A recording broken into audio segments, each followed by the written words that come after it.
best friend. Oh my God, don't do this, for I messed up. I need my best friend.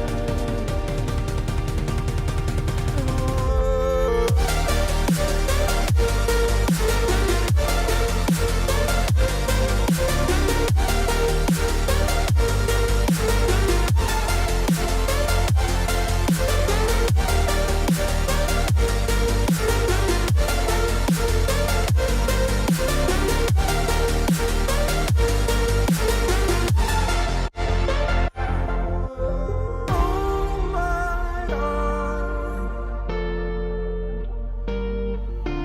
don't do this. Oh my God, I need my best friend.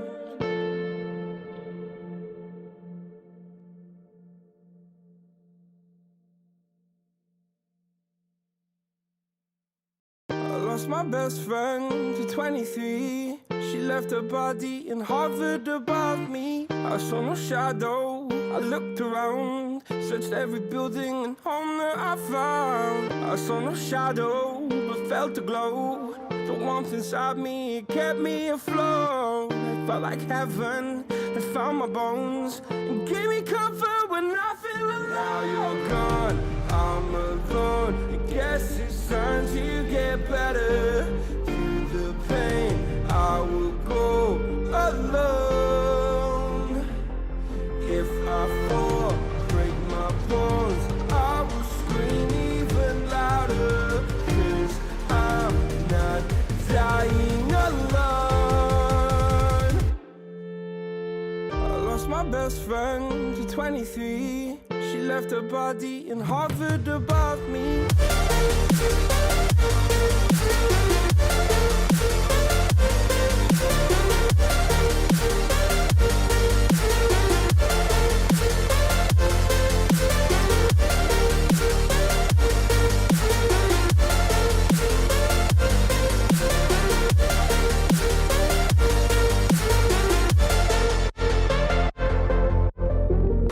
My best friend to 23. I heard the heavens crying above me. They gained an angel, I lost a friend. I felt like dying again and again. I went through hell, stared at death, but I keep fighting with each living breath. I saw no way out from where I stood. Felt like the fire had burned me from. Now you're gone, I'm alone. I guess it's time to get better. Through the pain, I will go alone. If I fall, break my bones, I will scream even louder. 'Cause I'm not dying alone. I lost my best friend.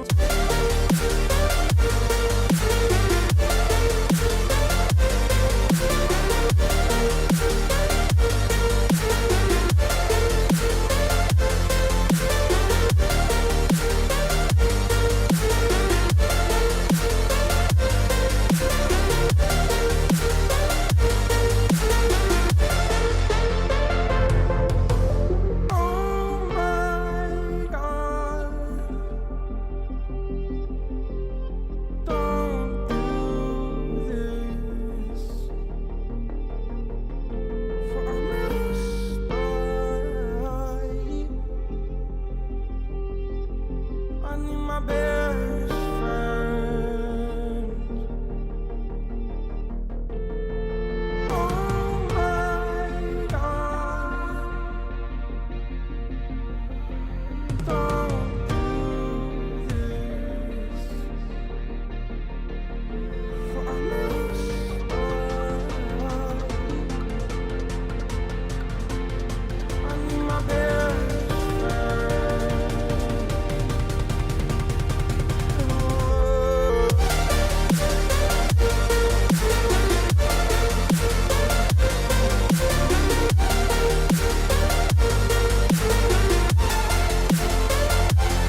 lost my best friend to 23. She left her body and hovered above me. I saw no shadow, I looked around, searched every building and home that I found. I saw no shadow, but felt a glow.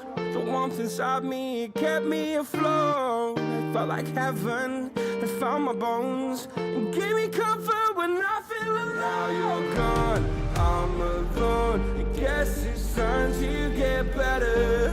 Through the pain, I will go alone. If I fall, break my bones, I will scream even louder. 'Cause I'm not dying alone. I lost my best friend to 23.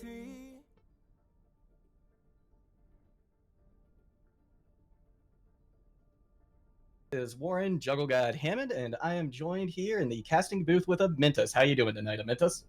Doing great, thanks for asking. Ready to cast another banger of a match between these two teams.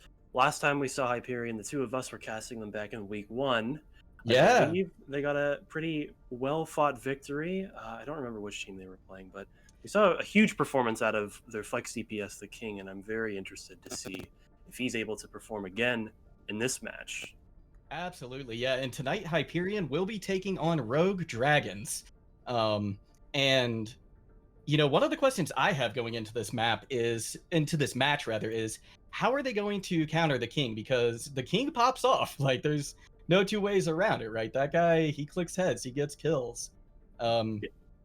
His Flex DPS was instrumental to Hyperion's success in their last match that we casted. However, that success has not lasted through their previous 2 matches. They actually lost both of them.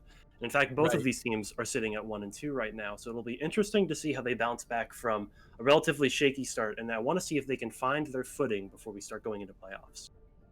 Yeah, agreed. Me as well. I wonder if we aren't going to see Blink come in from the side of Rogue Dragons, because I know that they play a Widowmaker, and if they can somehow neutralize the King with some hit scan, then maybe that'll be a way that they can get an edge here on Hyperion. Absolutely. You know, it'll be interesting to see how hit scan play ends up affecting the King's performance if he does end up going back to his signature Pharah, or if he ends up swapping to something else entirely. Maybe Hyperion goes away from that comp in its entirety as well. They could transition back into that brawl style that we've seen them play before on maps like Lijiang Tower, which is our first map of this series. Yeah, that's a very good point. And, you know, it's interesting you bring up, you know, the swaps, right? Because I did watch the match Hyperion versus, I believe it was Team Growlubu, and they tried to neutralize King with a Widow, and King came out on his own Widow and was able to do some work as well. So he's got a deep pocket. Clearly so. And you know, going into this first map here, we typically see a lot of teams come out on symmetric compositions, typically brawl centric, things like Reinhardt Diva with a sim sort of holding back that back line.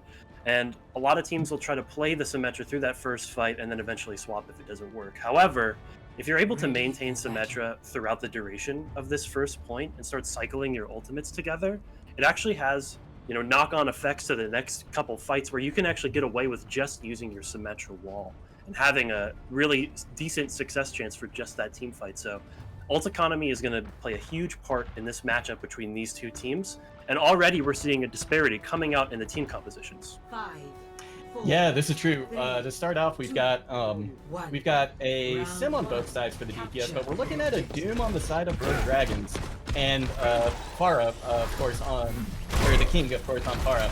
TP the point on the side of Hyperion, or sorry, on the side of Rogue Dragons, and we see Hyperion starting to put a little pressure on the point. King tossing in some rockets, trying to get some splash damage. Stuff and things, swinging his hammer, trying to see if he can find any value. Gets a big fire on silence, so that's gonna mean Rogue Dragon is probably gonna have to play a lot more conservative here. Although Wrath is burning through Stuff and Things' shield, but Hyperion is eventually able to get enough kills to turn the point over. Like we said at the beginning of this cast, the King's Pharah is paying dividends, and literally the first fight, you can see, is already 76%, climbing up towards 100 on that barrage charge. If he's able to play above them on this rotation coming towards point, he can get a lot of value and get a lot of multi-kills with that ultimate. Absolutely, and we see that Rogue Dragons is already rotating through White Room. Look at the swap. The Sombra has to be forced out immediately. Now she's playing with the rest of the team as they rotate towards this point. They have to take this quickly and try to abuse the fact that Brawl's better in a faster fight. Ooh, nice boot though. Yeah, the King already coming in big, and there's that barrage we were talking about. He catches two, and Hyperion cleans the point once again. Not even that big of an investment either, just the barrage, and now we see the rest of those ultimates coming online very soon, approaching 5 at a time. And because of the fact that Rogue Dragon had to swap up a couple pieces of their comp to try and counter this, they're not going to be remotely close to their own ultimates. They're going to have to play this fight a lot slower, maybe use that window from Spelling Fail at the beginning of this fight to stall it out, and then come online with an EMP or a Sigma ultimate to abuse the fact that they don't have defensives on the side. Alright, and there goes one of the windows. We get 2 very quick picks. Trades on both sides, but it looks like Rogue Dragons might be coming out on top of this as Raph tries to find some value on the edge of point, putting some shots into Stuff and Things, who eventually goes down. And Felix is trying to do as much as they can just to stall out. The hack comes in on Lissaru, and she goes down, and that is going to be the point for Rogue Dragons. Spelling Fail's window was instrumental to that fight win there. That was all they had to invest coming into that fight, and because of the fact that it was dropped so much earlier than Felix Penguins, they actually managed to get a lot of a tempo advantage there. Didn't have to invest anything else. Now going into this next fight, we need to watch how Karma uses his EMP. The specific targets that he wants to try to catch. The Mercy and the Zarya, if you can get those ults off the field immediately, you're going to have a much better chance of winning. Oh, nice shatter!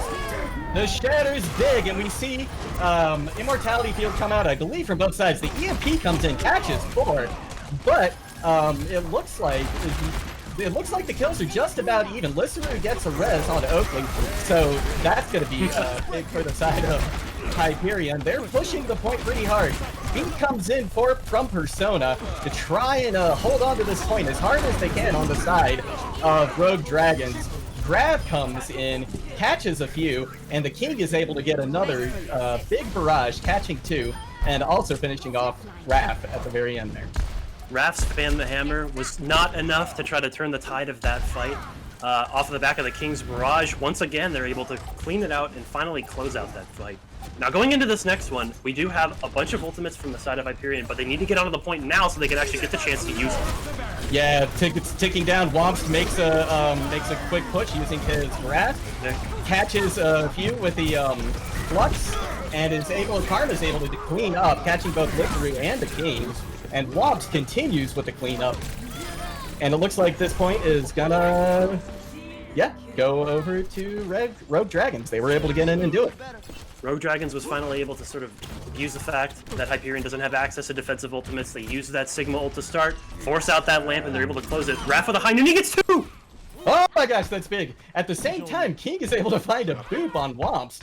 So I don't know exactly where he was, if he was trying to go over the bridge or maybe just a little bit close to the coast. Right outside of the gate there. That fight is over before it starts. Raph able to kill 2 people. Now they only have 1 fight territory left with no ultimates online. That shatter has to come up huge from Stuff and Things. Oh no! Yes, it does, and that is not good. Raph takes out the King, but somehow the King still gets a boop on Womps. So again, we get a trade.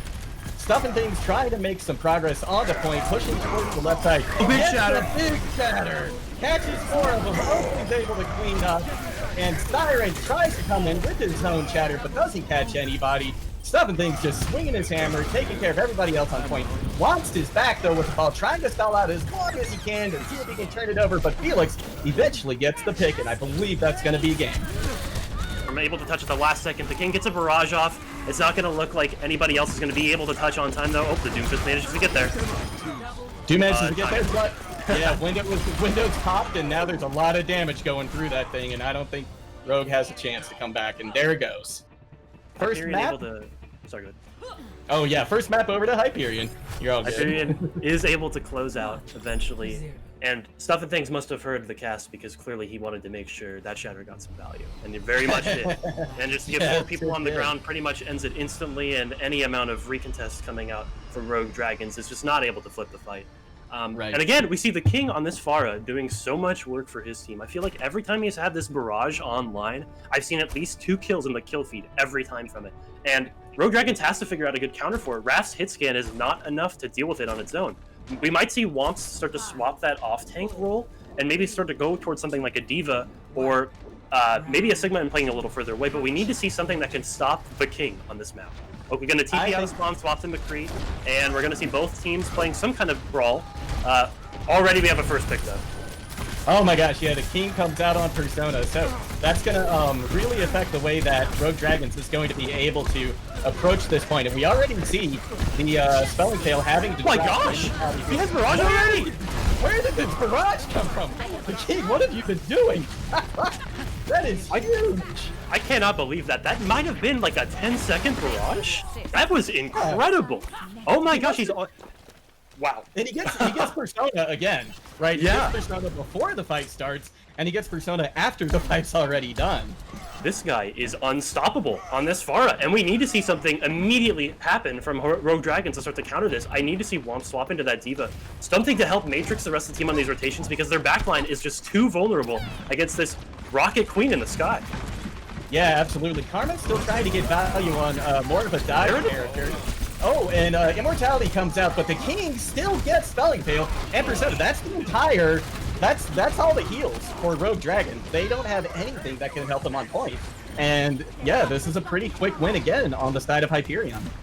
And, you know, we do give a lot of credit to the King. Naturally, his name is popping up in the kill feed as he cleans up Karma on the end of that fight. But the rest of his team is doing a really good job of taking this slow enough to allow for the Pharah spam and poke to actually mean something. You know, if you just engage and go in with a BAP Mercy, you're putting yourself on the wrong foot because of the fact that the other team has a Lucio, able to engage a lot quicker, as Raph dies again! Yeah, Raph goes down this time to stuffing things. Oh my god! And barrage from King, this time catching 3 right at the entrance to the point. He's gonna try and clean up the point, see if he can stagger Karma on the Tracer, and he gets her. So let's talk about some solutions that Rogue Dragons can start to opt into outside of just swapping a hero or two. Their backline in particular has been vulnerable over both of these maps, as it's very clear from how much damage the King has been getting and how many picks he's been getting on those members in particular. So maybe their backline has to swap to something a little more defensive. Maybe we get a Moira instead of a Baptiste. We can swap off the Lucio as well to try to take something slower with this Orisa. But we're already coming into this last fight, and Hyperion has a really good chance of winning. That they do. Shatter. Big Shatter comes in. Oakley catches Karma. We've got a Immortality field out on the side of Hyperion. It goes down, but we... They don't touch! Oh! They didn't even touch. They didn't even touch. We get a... Incredible. Yeah, we get a classic C9 here. And that means that, Hyperion goes up 1-0 on the first match. And we see the King pulling out, of course, play of the game. And yes, of course, we do have to give a ton of credit to this player. He's obviously, from the last time we casted him, it seems like he's improved even further, to be honest. Yeah. How much poke and damage he's able to put in on all of these rotations, almost uncontested every single time. But also, we have to call into question what Rogue Dragons is trying to do to counter this. It's clear that the only tool in the kit of Hyperion right now is the King. And as long as you can shut him down, I think you have a much better chance, naturally, of winning these team fights. This guy is putting the entire team on his back right now, and we need to see something different from Rogue Dragons as soon as possible on this next map. Absolutely. And, you know, I have to question the choices that I believe, was it Raph? No, it was the other DPS from Rogue Dragons, Karma. I have to question the choices that they're making with their team comp, especially with Karma. You know, if the King is doing that much damage, right, then, you know, Raph just on the McCree, I don't know if that's enough. Can they swap to another hit scan to kind of help neutralize him? At this point, we might see it, you know. I think you reach that certain point when you're playing a team that is dominating you at this scale, right? Where it's clear that a certain individual aspect of their team is just doing so much work, and you have to start throwing everything at the wall and seeing what sticks at that point. Maybe we might see an Ashe McCree comp come out of here later. We could see the tanks swapping up, something that can deal with the Pharah better on their own, something like a Winston Diva combo, maybe even a Ball, you know? But regardless of what happens next, we need to see something differently than what it was before, because it's very clear that Hyperion is attacking these rotations into the Brawl comp from Rogue Dragons. And the rotations are the most vulnerable part of Brawl, right? Once you get to the actual fight itself, Brawl is very easily able to survive and sustain and then start taking out other people on the enemy team without losing anyone on their own side. But you have to get to the fight first. And Hyperion understands that, so they're taking these fights extremely early, pressuring those rotations, and trying to make sure everybody's dead before the fight even starts. Yeah, absolutely. Now, do you think that Rogue Dragons could come in here with a map pick that could help them? Absolutely. Is there? There's a lot of Yeah. different choices. There's a lot of different choices you can go with. Oh, and actually, yeah, we've got just to remind you, for Escort, we have Junkertown and Route 66, which I believe are going to be the next choices. So, do you think either of these could benefit Rogue Dragon? Totally. We're going to see Route 66 here, and this map is notorious for being an extremely long and arduous journey to try to get from point A to point C, and that really does favor Pharah, I'd say, since there's very little ceiling, right? There's nothing that's going to stop the Pharah from hovering really far above everybody. The ceiling is relatively low compared to other maps, but at least there is no ceiling for you to kind of play at that level. So Pharah is going to definitely still be playable from the side of Hyperion. However, it's not nearly as strong as it would be on something like a control map where you have to constantly make these rotations just to reach the objective. With right. Hybrid and with escort maps in particular, with that cart objective, you're going to have a lot more opportunities to sort of take things slower, play on the cart, and sort of scout things out and play at your own tempo rather than playing into the team that has the advantage. So Rogue Dragons needs to understand this, slow down the game, and start to actually pressure the king before they start going for these elaborate rotations, because they really don't have to anymore, right? They can just play on the cart, take things slow, figure out what works out of spawn, and then roll with it from there. Yeah, very, very good points. And it looks like we're going to get a substitution coming in for the side of Rogue Dragons. They're going to swap out their main tank for Khan, I believe. Now, I haven't seen Khan play before. Have you?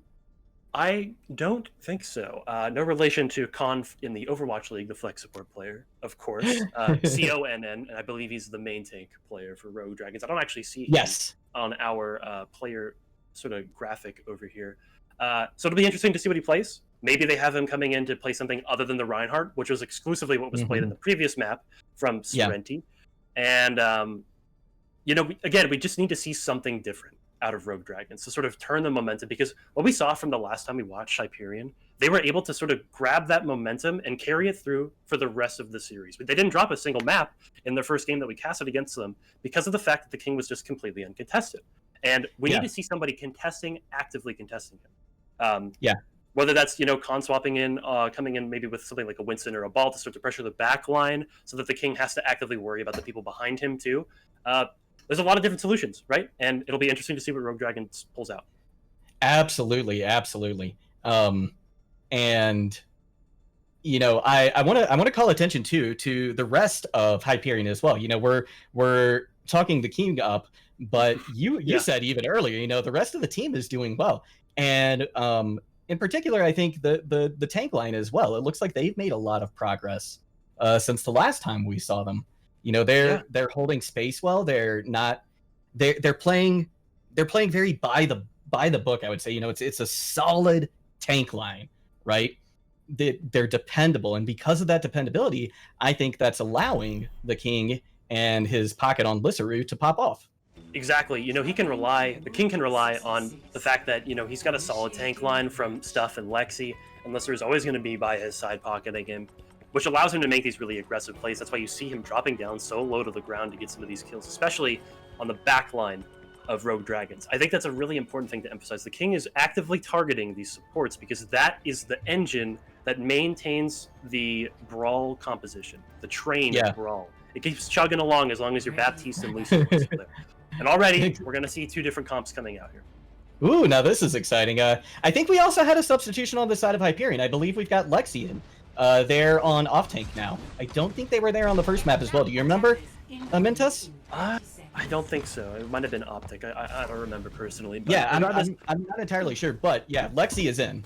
Yeah, the last time we watched Hyperion, Lexi had a dominant performance, I believe, in the D.Va v D.Va matchup because they played a lot of this Brawl composition with the Pharah hybrid. And Lexi's D.Va actually facilitated this performance from the king in the last. The fact that Matrix helps buy a lot of time for the front line, sort of just maintain their positioning, not have to retreat, and allow the king to continue to play aggressively. So we already see an adaptation coming out from Rogue Dragons. The DPS have both swapped. We have an Ashe and a Mei now, whereas the tanks, we're playing a double shield tank lineup that can sort of actively pressure and stop the spam from the king. Yeah, and we see Cart getting pushed up now to the first corner. Nobody trading anything major, although the Khan goes down pretty low. Oakley finds an early pick, though, on Karma. and that's going to be big. That's going to take a lot of pressure out from the front line, and I think we might see Rogue Dragons just wait here for a minute. The King is tossing big rockets down into the mix. And sorry, what was that? The King is actually already 70% to his ultimate. His barrage is going to come online very soon. If they're not able to deal with him quickly, this barrage is going to spell disaster for Rogue Dragons. Yes, absolutely. And we also see that Felix Penguin has already got their window out, but so does Spelling Fail. First window comes out on the side of Hyperion, and yeah, big pick. King is able to find Khan, so that front line is going down. But Wrath gets a counter pick on Felix Penguin, and Karma comes in with a pick on Lexi. Oakley trying to find more value on top of the gas station right now, and we see Wrath, who's already built up a bomb. Oh, that was a nice shot right there. And Womps finishes off Felix Penguin, and that's going to be it. They're going to be able to get the cart moving now. Rogue Dragons making this adaptation in Team Comp, swapping away from the Lucio in particular. They're taking a much slower approach to this Brawl v Brawl hybrid composition matchup. You know, Persona's Mercy is clearly a lot more safe and able to peel for themselves against the King because you can fly away from these rockets and from as far as sight lines, which is doing dividends for this team. Oh, the barrage! Yeah, the barrage comes in, finds Wrath, but we already see Lexi getting demeched as well. Immortality Field comes out, but the King is able to take it down. Stuff and Things try to swing on point and find some value, tries to charge out of the blizzard, but isn't able to, and he's eventually picked off. And it looks like this one is eventually going to go over, I think, again, to the side of Rogue Dragons. Oh, big pick from the Bob, though. He's able to kill Khan, and now they don't really have a frontline on this point here. Are they going to be able to win this? They might not be able to. They might have to regroup and try again. We see Oakley trying to rain down some damage from above and finds Wrath, who was trying to get off the high ground. Maybe try and find some heals. And it looks like Hyperion is kind of taking control of this again. Dynamite comes in on the Persona on the side of Rogue Dragons. But she's able to survive just for a little while. Eventually goes down to Oakley, though. It's an absolute disaster from the side of Rogue Dragons. Losing your main tank in a way like that, where it doesn't feel like you really have any semblance of control over your main tank's life there. He just kind of dies to Bob randomly. You don't have any frontline anymore, and now you don't really have any staying power left on this point. You use your Mei ultimate already. You have no cooldowns left, and these two DPS, Oakley and the King, are dealing so much damage over time and getting these ults on so quickly that they're able to just equalize every single pick you make. Spelling Fail comes out with a early window, trying to get some extra damage onto Hyperion through it. The King looks like he's on the flank. He's looking like he wants to find, there's the barrage. Is it going to get any value? It does. It gets Wrath, but Spelling Fail is able to take King out of the sky. Lexi putting some pressure on the shield of Khan. On point right now. Khan probably trying to find a shatter, but there's not too many targets for him, to be perfectly honest. Diva Bomb comes out. It's not going to catch anybody, and in fact, Wrath is going to get the kill on Lexi before they can connect.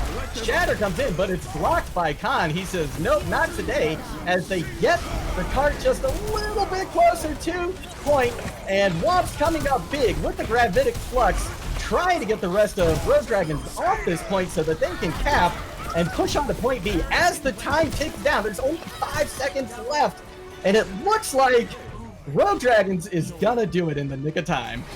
It is a bit of a sloppy one, I'll say, from both sides. However, this is only going to favor Hyperion in the end, right? They kind of committed all those ultimates last minute, thinking that they could turn the fight, and, you know, they weren't able to, but it bought enough time that we pushed it into overtime, and now both teams are going to have a bit of a reset coming into this next point.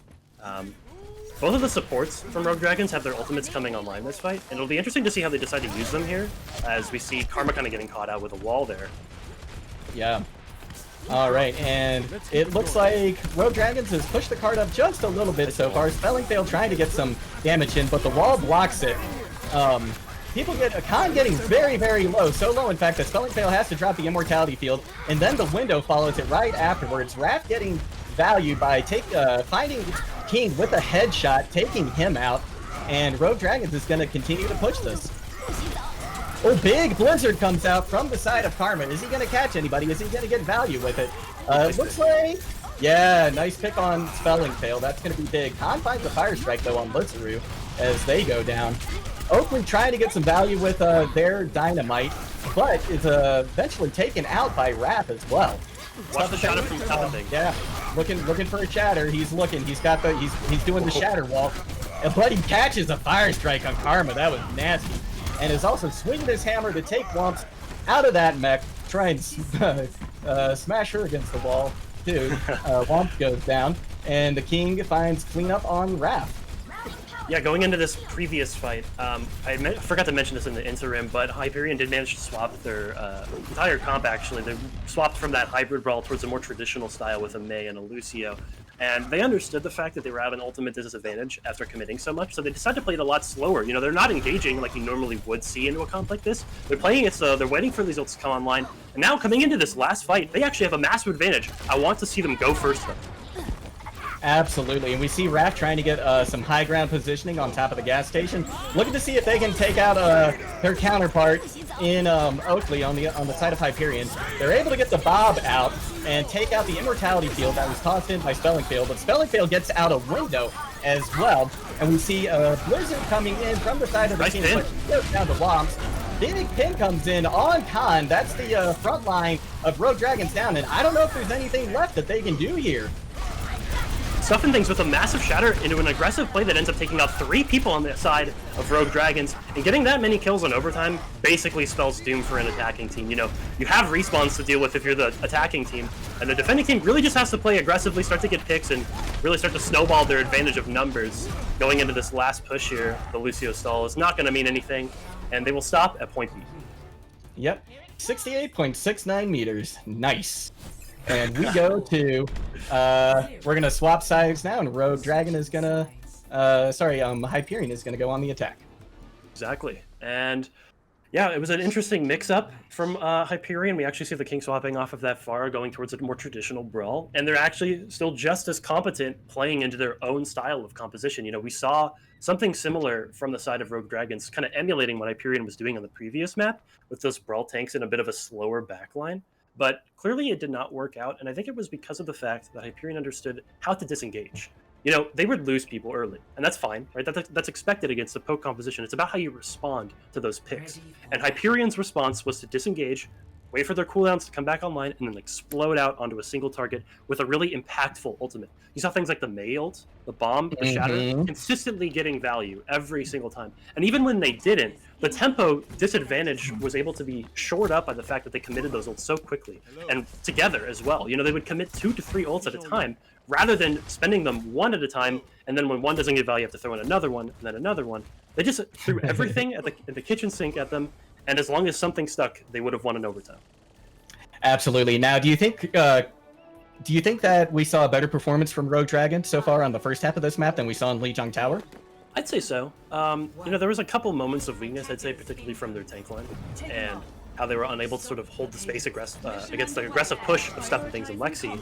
But I think that's sort of more of a playstyle change that they weren't expecting, and, you know, coming into this next push, they're going to have to be ready for the aggressive tank line that they've been playing against this entire time. They swap to a double shield and go for more of a poke-style comp in its entirety. No more brawl tanks coming out from Rogue Dragons. Yeah, now that is interesting. And we also see the King coming out on Echo, who I haven't seen the King play before, and I've got to say I'm very excited because I love good Echo play. And we see an early pick coming out from Rogue Dragons, catching Karma's able to catch Oakley out. But the card is still getting a decent amount of push. Immortality Field comes out on the side of Hyperion, but it's taken out very quickly. Karma has to disengage briefly, and Oakley looks like they're getting ready to set up. Litzaru, they're on the Zen, trying to find picks and also keep their main tank up. And we see, we see Womps is able to actually take out the King at this point. So Hyperion may have to slow down a little bit again and kind of regroup. Karma, though, causing a lot of problems for Litzaru, who is eventually taken out by Womps. Karma is then able to find Lexi as well, so Hyperion looks like they're having a little at this point. And Rogue Dragons looks like they're getting, they're actually getting a lot of ults online as well. Stuffing Things finds a nice charge onto Karma. That is not an easy charge to hit. To back up, though, they're kind of running out of numbers and tempo here. Karma's going to get back quickly on that Tracer. She's got that Pulse Bomb online. She's looking for the backline. It's very vulnerable. An early pick onto the King, though. Ooh, yeah, and that's gonna halt a lot of progress for Hyperion. And we do see Lexi. They come out with a swap on the ball as well. Window comes out. Shatter comes in from Stuff and Things, but he doesn't find anybody. Wrath, though, gets some value off of that Bob, and it looks like Hyperion's kind of sent back packing the spawn again. Let's take a quick second to analyze the plan that Rogue Dragons decided to respond to this hybrid brawl comp with. They have a bunch of poke, a bunch of people that can just sit on top of big girls, while Karma doesn't necessarily have a lot of healing support from something like a Brig or a Zen. They don't really need it. All they have to do is just stall the card out for as long as possible and hope that the poke starts to get value. Look at how many people are dying first here. Oh, Stuff and Things is caught out. Karma was able to catch an off angle on him and just burst him down until Womps was able to finish him off. But Oakley's able to take out Karma, so that's a big plus for the side of Hyperion, and they've got the spawn advantage here.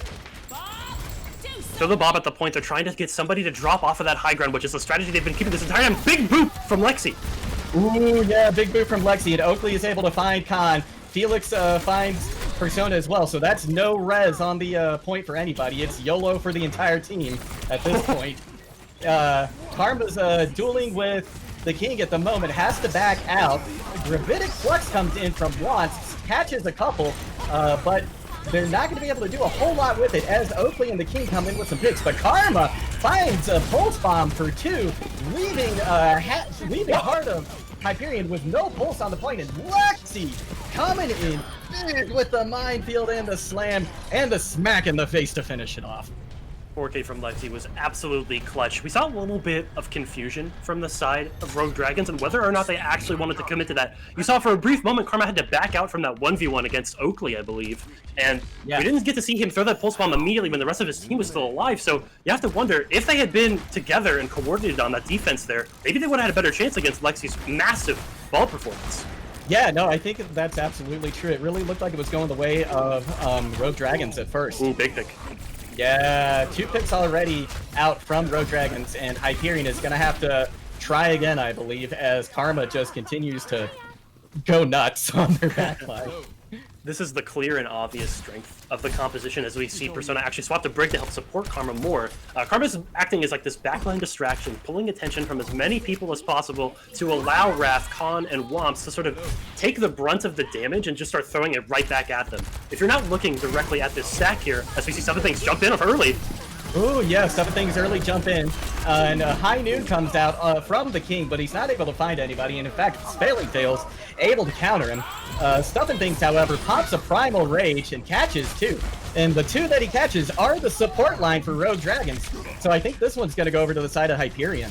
This tank swap up really confused Rogue Dragons. I don't think they were ready for the amount of aggression from the side of Stuff and Things with that Primal Rage. He was able to actually kill 3 people in the middle of that fight, while Oakley was able to finish off the rest of the weak stragglers, and they just were not ready for that engage, and they weren't able to pop their ultimates first.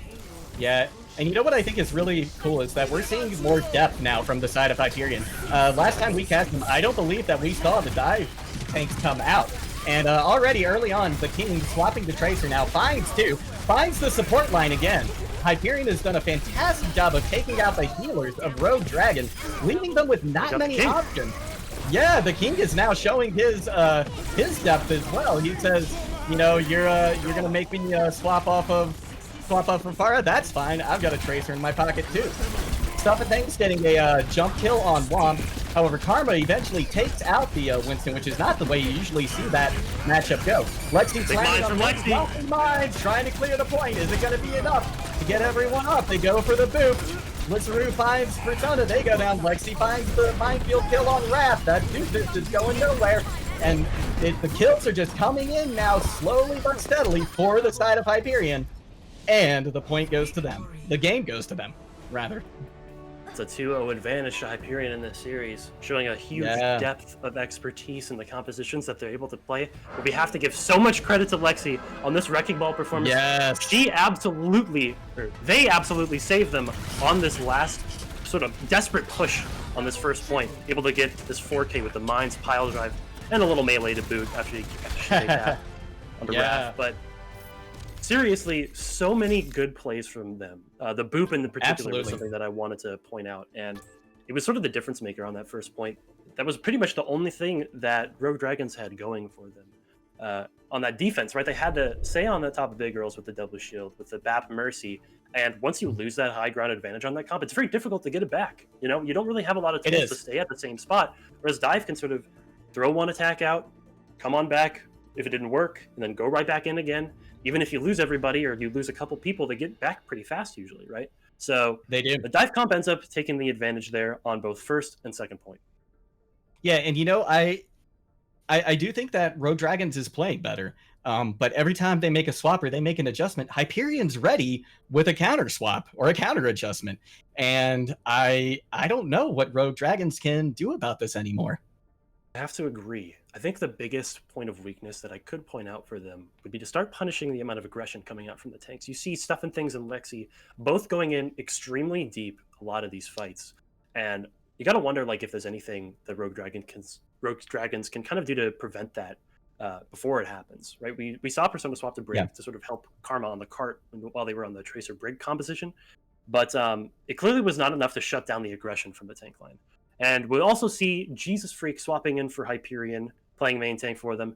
They have a huge breadth of depth, rather, for the tank line. In fact, Hyperion has actually swapped 3 times now for their tanks, I believe. Twice, I believe, because they brought in Lexi, from the on the second map. Mm-hmm. And speaking of Lexi, I just want to give a shout out. I'm a ball main. Oh, that was some great ball play. In fact, here we go. I've got my wrecking ball models right here. Yeah. So yeah, Lexi, great play right there. So player after my own heart. Let's take a brief moment to sort of talk about what these backlines are doing as well, namely the supports. Felix Penguin and Lissaru were 2 players that we haven't really been putting a lot of focus on due to how much playmaking has been coming out from Hyperion's tanks and DPS. But yes, we do have to point out the fact that these players are not really a point of weakness for Hyperion. Typically, when you see a team that's 1 and 2, you got to wonder, like, hey, maybe there's some kind of clear vulnerability in this team, whether it's compositionally, whether it's a couple players that aren't at the same level as the rest, because we're seeing some all-star performances from some of Hyperion's members, and yet we don't see anybody that's really lacking behind. Both Felix Penguin and Lissaru have been holding their own in this support v support matchup, and in particular on Brawl, I love seeing how each Baptiste sort of puts their impact into the game in different ways. Felix Penguin has been ensuring that he never dies first, whether that's committing that lamp immediately as soon as he needs to. And we also see Lissaru playing Mercy a lot of the time, and then swapping to that Lucio and still being proactive and aggressive and still not getting picked first a lot of these fights. So I gotta say, Hyperion's backline has also been instrumental to their success so far. They really have, and you know, a big way that you can see it too is you don't really see them in the kill feed. Right, at least on the right side of the kill feed, right? They're not getting picked. They're staying alive, you know, and that's at the end of the day, maybe the big difference, right, is that Hyperion's backline is staying alive and Rogue Dragons isn't. I've noticed a lot of these fights, Spelling Fail and Persona, have been kind of failing to stay alive longer than their counterparts. And I think a lot of it comes down to just how much pressure both the tank's aggression and the DPS's mechanical skill have been putting on them. You know, there's a lot of different ways you can sort of overcome that skill check difference when it comes to something like, hey, maybe my DPS just isn't as good as theirs. The easiest way to overcome something like that is to start playing extremely aggressively and taking away that agency from the side of the other team. If you let them make all of those decisions without really having to consider any other alternatives because you're playing super slowly, maybe it's just making it too easy for Hyperion. I want to see Rogue Dragons start to come out with a composition that allows them to take away that agency from Hyperion, start forcing them into poor decision making. Yeah. Now it looks like we are going to be taking a trip to Eichenwalde for our third map. And the choices were Hollywood and Eichenwalde for hybrid. And I'm a little bit surprised, I'm not going to lie, to see Eichenwalde being the choice, because I feel like this is a better Pharah map than Hollywood, but you know more than I do, Aminta, so correct me if I'm wrong there. What do you think? I don't really know. I mean, both have very decent ceilings to work with, especially on first and second point, but both of these maps have sort of a dramatic shift on the third point, where you get this smaller ceiling to work with, so you really can't play Pharah. And, you know, from the side of Hyperion, that's okay, because they can play things like the Junkrat, another AoE damage burst flex DPS, right? Something with a massive, impactful ultimate that you have to always think about. Regardless, I don't think it really makes a difference, because the amount of, I'd say, team diff from Hyperion is just kind of too much right now. And Rogue Dragons has to go back to the drawing board and start to come up with a different strategy, whether it's in composition or in playstyle. It sort of allows them to overcome the mechanical skill checks that Hyperion have continued to win so far. And I love to see the Mei coming back here because it allows them and it facilitates a much more aggressive playstyle. And that's that's just what we're missing right now. We just need more aggression from Rogue Dragons. Speaking of aggression, we see Hyperion tossing some damage into spawn right at the start here. And Rogue Dragons is going to make their approach. Early ball comes out, doesn't really find a whole lot of value, but Rogue Dragons is able to rotate to the left side of the point. And Jesus Freak, his health goes down low. Oh my gosh, 2 big picks from Khan already. You talked about they needed some quick aggression. I think they got it here, Aminta. Look at this from Rogue Dragons. It's almost a different team. Exactly. The Khan recognizes the fact that the King is playing this junk grab, which doesn't really allow for as much aggressive tempo from the side of Hyperion. They're able to capitalize on that and just start to push in immediately. He gets 2 quick hammer kills, and the fight's already over before it really even started. Now, the King does have his tire here. It'll be interesting to see if it gets any value. His spelling feels quick enough off the draw with his lamp here. I don't expect it to get a lot, but it will force a lot of resources almost instantly. So I want to see Spelling Field drop out down that window as quickly as possible, before the tire actually gets any valuable picks before the fight starts. We see him drop that trap to the flank. Yeah, it looks like he's looking, he's thinking about it, he's trying to find that opening. And here it comes, we hear the tire coming out, and it's gonna drop right on Karma and take him out. That's a nice pick. And Lexi's able to also take out the Immortality Field, while the rest of Hyperion just kind of descends onto the cart and the rest of Rogue Dragons and cleans them up. Something we see time and time again on point B defenses in this league. Teams will tend to sort of send their Reinhardt immediately down, drop on top of the team when the cart reaches around this point, and enemy teams just tend to panic and not really understand what to do. So they stack that visual aggression from Jesus Freak's Reinhardt with the King's tire, and it just overwhelms Rogue Dragons. Absolutely, and we see Rogue Dragons coming back out to the cart. Now they're going to make a little bit more progress. Hyperion, not quite as fast on the drop, but Oakley finds a flash and then a kill on Karma, and it looks like they're going to just clean up Rogue Dragons very quickly. Again, 5 go down fast. RD had some plans to sort of just start off that fight with the Mei ultimate, but he literally got killed out of it before the animation could even finish. That window was so clutch from Felix Penguin. Perfectly timed with the aggression from Rogue Dragons, and they weren't able to overcome that difference. They're going to try to open up this next fight with something like a Diva Bomb, maybe a window on this corner here. Actually, it looks like they're rotating to high ground to try to move Oakley and the King from up there. But I think Jesus Freak is ready. Yeah, it looks like there's somebody up there for them. Oh no, and Jesus Freak gets caught in a trap. But he's able to break free. Khan comes in with a charge, finds Lexi. They're going to have to use their boosters to get out of there and try and get healed up. The King, he's got another tire. He's looking around. He's trying to find some value. It's in the castle at this point. It's coming out on top. Is he going to be able to find anybody? There it goes. He does! At the last second possible, he finds 2. That is a clutch tire right there. And it's not over though. It still isn't over, exactly. And it looks like Raph is actually kind of turning the tide with some assistance from Womps. Raph has also got the Deadeye coming out. But Felix Penguin goes down to a headshot from Raph, who was saying, yeah, you got big plays. The King, so do I. King took so much time setting up that tire that actually multiple people from the side of Rogue Dragons respawned after they had died at the beginning of that fight. They were able to just come right back on there and start to clean it up since no one was left from Hyperion. Yeah, and this is a very fast push, I think, to the second point from at least where they were. Raph comes out with a Deadeye, feet on the side of Persona. Womps takes out Felix Penguin, and Lister is able to find a boot though on Raph. Balls coming out from both Meis here. Raph is trying to freeze Oakley. Can he finish Oakley off? Not quite. But it looks like Womps finds Jesus Freak eventually. And the fight's still raging on point. Womps, though, is able to pick up a couple of picks before they get frozen. Big bomb coming out here. Who's going to get value? Nobody. Felix is quick on the draw with that Immortality Field, but now that the Immortality Field's gone, the rest of Rogue Dragons is saying, time for y'all to die. Although this fight is just not ending. Both teams are trying to win as hard as they can, but I think Rogue Dragons is eventually going to come out on top here. after the respawn slowly fizzle out from the side of Hyperion. So much ults and attention being thrown at this point B defense. And I've got to say, I wonder if Jesus Freak isn't regretting throwing out that shatter there at the end of that fight.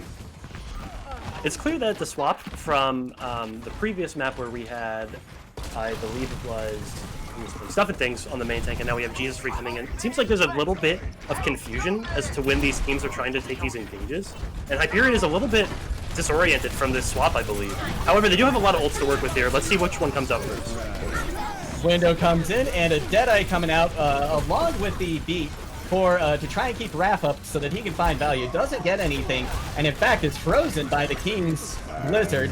And Oakley says it's time for me to shoot to take a Deadeye, and he wins the Cowboy duel right there, and also breaks through that wall, tries to find Jesus Freak, who's frozen. Womps is able to successfully clean them up, and Oakley finds Spelling Fail in the meantime, so that's a lot of healing now that Rogue Dragons doesn't have, and they're going to be sent back to regroup and try again. Now it seems like Rogue Dragons is having a little bit of issue coming into this next. The previous fight with coordination, they had a couple members thinking that the fight was over. Raph clearly thought it was done the moment he just stood in Oakley's Deadeye and gave up. But everybody else still tried to win, and now Womps is sitting here out of mech. They're going to be able to remech here, and now that we're going to get to see the fight start in earnest, Karma's May ultimate did get eaten by Lexi previously. Let's see if she can do it again. Yeah, and it looks like we've also got the possibility of a Shatter Bomb coming through from the side of Rogue Dragons. So that might be something we're going to see here in a minute. Trades coming out, blows being traded from both sides, but no picks coming in just yet. Both teams try to find that little chink in the other's armor. Nice wall comes out from the side of Karma to prevent that bomb from Lexi finding any value. And Khan comes in with a shatter, and he's able to find one or two. And Khan goes down, though. Blizzard comes in as well. The fight's getting nasty and dirty on point, but it looks like at the end of the day, Hyperion's coming up on top. Hyperion playing this fight a lot more slowly. They're actually committing ultimate second in almost every single engage so far, knowing the fact that if they're able to survive that initial wave, they have both respawns and better map geometry to work with to play defensively with as well. So they just end up throwing that Mail and the Shatter together. It's almost unstoppable when Womps falls out of mech. And it looks like Hyperion's coming into this next fight with an advantage as well in terms of the ultimates. We've got a Window and a Deadeye. I wonder if we aren't going to see both of those. Oakley coming in with the Deadeye. He was on top of the May wall, propped up there by the King. Doesn't find any value, though, although Immortality comes out on the side of Rogue Dragons, which means that they're going to have, big beat coming out from Persona. Ooh. That's big, especially because Womps got demeched there. And Raph is actually able to find a pick onto the King, but Jesus Freak trades right back with a pick on the Spelling Fail, taking out some of the heals from the side of Rogue Dragons. But it looks like Rogue Dragons are the ones who are ending up on top here as Khan finds a lot of value with that big Rhine Hammer as they slowly push this into the point. It's going to be close. It's coming down to just to the wire here. Can Rogue Dragons find enough value to actually get the cap here? Raph is saying he's doing his best job at it. Tracer has to blink away. Oakley has to blink away, so she doesn't have that surveillance anymore. They do have a pick, though. That's big. Khan, however, is able to take out Oakley, and Spelling Fail goes down in the back by the King. That is big. In fact, the King takes down both supports from the side of Rogue Dragons, and now they are in some trouble, although the kills keep coming in for the side of Rogue Dragons, and they are going to cap it in overtime. That was an exciting last fight. Take a deep breath, because that one went on for a while. You know, it was looking really close there at the end when the King came out of spawn. There was Doomfist there. He was able to get a couple key picks, but it still wasn't enough. And really, they were just trying to, burn the clock down enough so that they could get it down to 0 seconds to ensure that if they cap this next push with more than a minute, the other team doesn't get a chance to attack again. Now, going into this next phase, I'd like to bring attention to how adept Hyperion is on these slower defenses in the Brawl composition. I feel like they're really able to understand how to disengage properly when it comes to defending in particular, and I want to see Rogue Dragons try to implement something similar to that on their own defense, taking a bit of a slower style to it, maybe picking better windows of time for these aggressive engages. It might not even matter, though, depending on what comp Hyperion ends up coming out here with. If they don't match with that Brawl Mirror, the King's Fire might just go crazy again. Like, we don't know.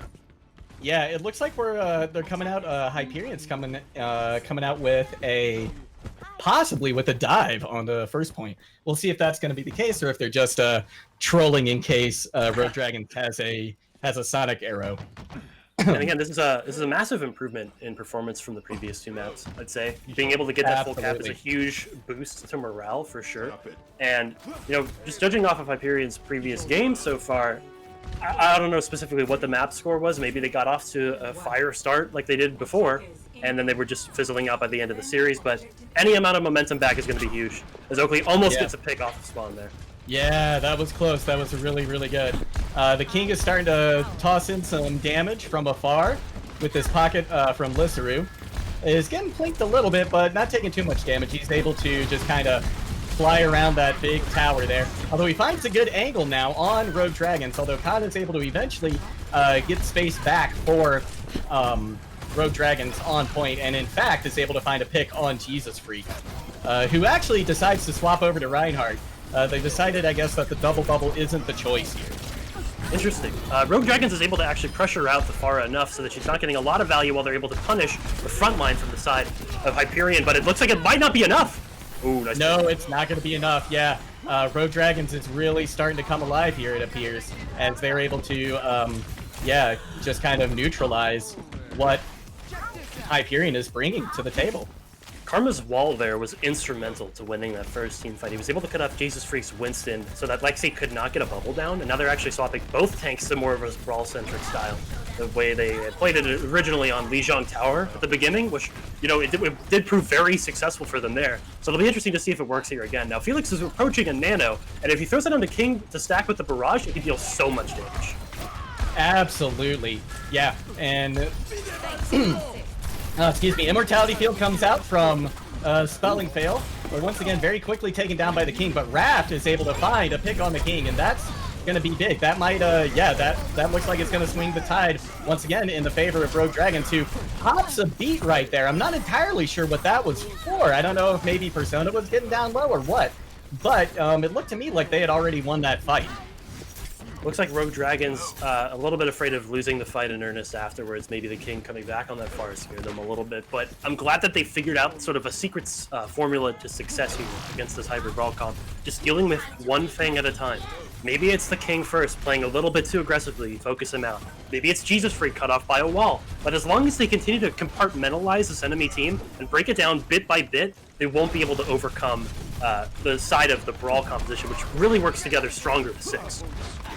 Absolutely, and it looks like the fight's about to start. King coming in with a barrage. Is he going to find value? No, he's not, and in fact, he's going to get picked off. However, Jesus Freak is able to find Khan with the Fire Strike, and it looks like Raph is trying to flank around the back now to see if he can get more value. Oakley takes out Spelling Fail, though, so this might start the spell doom for Rogue Dragons, but Raph says no, it does not. It's time to take out Lissaru. That pocket for the King is gone now, and oh my! Wow. The Raph is just cleaning up on point.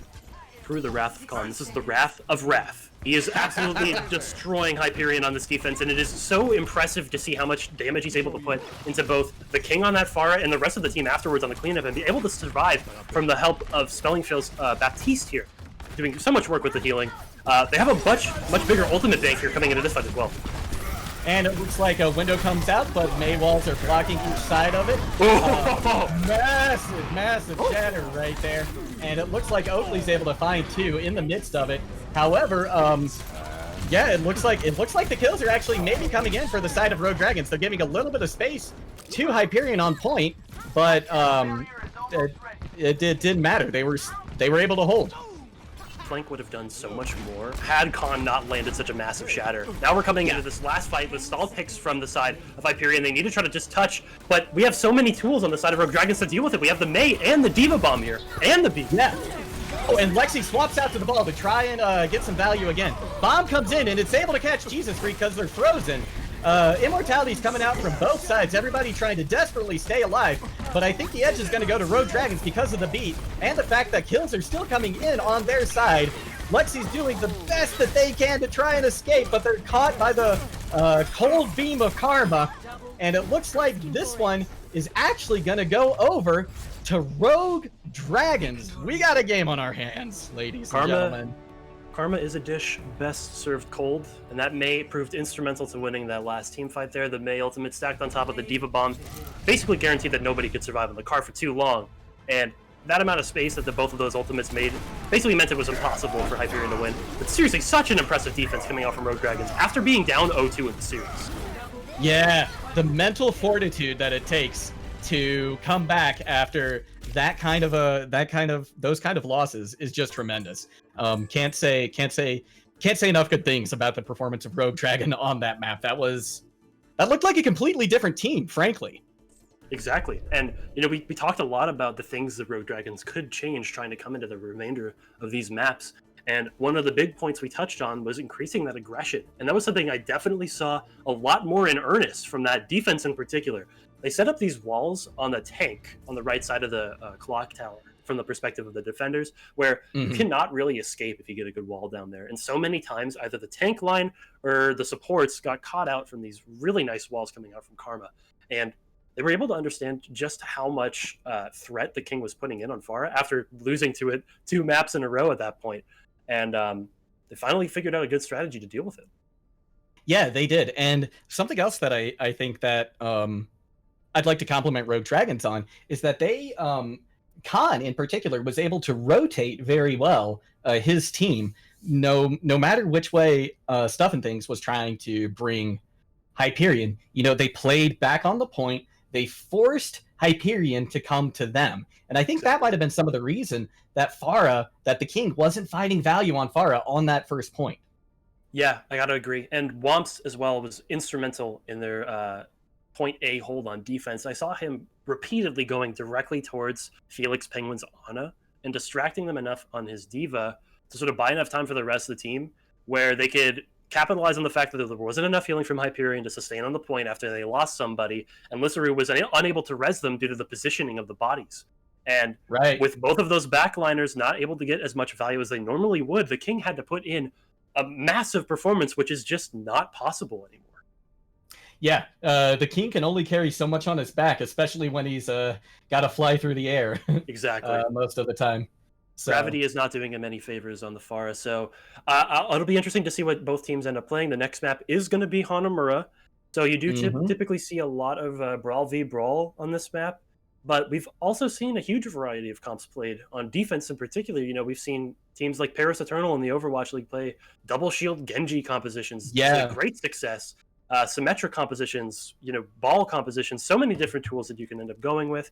And it'll be interesting to see what Rogue Dragons ends up attacking with. They're going to be playing attack on this map. Right. And speaking about, just the flexibility with which you can approach Hanamura, right? I think that is going to give the edge to Hyperion on this map because we've seen several different comps come out from their side. And so far on the side of Rogue Dragons, we haven't really seen too much difference. It's pretty much just been that double shield or brawl. Yeah, and they've had the most success on Brawl in particular. When they tried to play that hybrid Brawl composition with the Ashe Mercy, with that Rein Zarya or Rein Diva, it wasn't nearly doing as well as Hyperion was able to do with it. And I think they finally found something that's comfortable for them on that Brawl composition, with the Mei in particular. And we do see Stuff and Things swapping back in on the main tank role. It'll be most likely another Brawl map, I think, for both of these teams, but regardless of what comp they end up playing, I think they're going to feel a lot more comfortable with their starting main tank in on the side of Hyperion. Absolutely. We also see a swap coming in from the side of Rogue Dragons. It looks like they brought in Solar.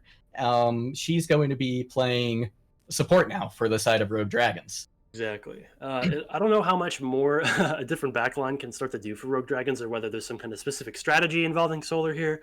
Regardless of what they end up doing, I think it's always good to kind of mix in new players from time to time, get them some playing experience. This league is, of course, to improve and get better over time. And there's really no other better way to do that besides playing in games like this, in these high-pressure scenarios. And, both of these teams are 1-2. Both of them are vying for this win. They really, really needed to sort of get up there in the standings. And putting newer players in to try to get some better experience and more intense matches, I think is really good for player development. I absolutely agree. I'm happy to see so many swaps coming in. I think that shows to some initiative on each side as well. They're reacting, they're changing, they're thinking. They're trying to find any edge that they can get against the other team. And so let's, I'm excited to see what kind of edge Solar's going to give Rogue Dragons now that she's in. Yeah, we might see something a little bit more aggressive from the Lucy role. We did see the previous support played it a little bit safer. I didn't see them dying nearly as much in that previous map in particular, especially on that point A hold where they held for 4 minutes straight without really giving up any ground.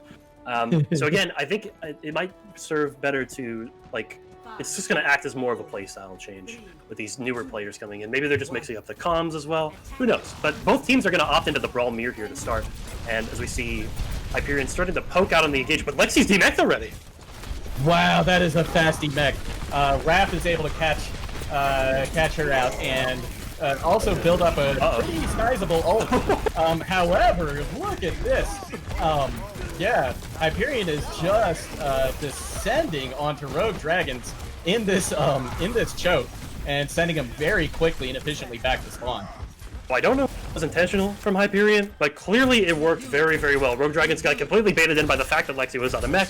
And guess what? The King is right there, ready to set up a great wall for Stephanie to just swing and pin right into, removing the tank line almost immediately. However, they're all back, they're all here, and Stelling Fail is coming up on this window before Felix Penguin. That's what's going to matter in this team fight.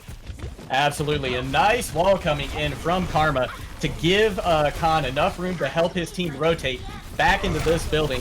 Also, Stuff and Things is pushing them in as hard as they can, and in fact, Stuff and Things is able to find a shatter and take out a couple, and now it's just like a wave. The rest of them are going down.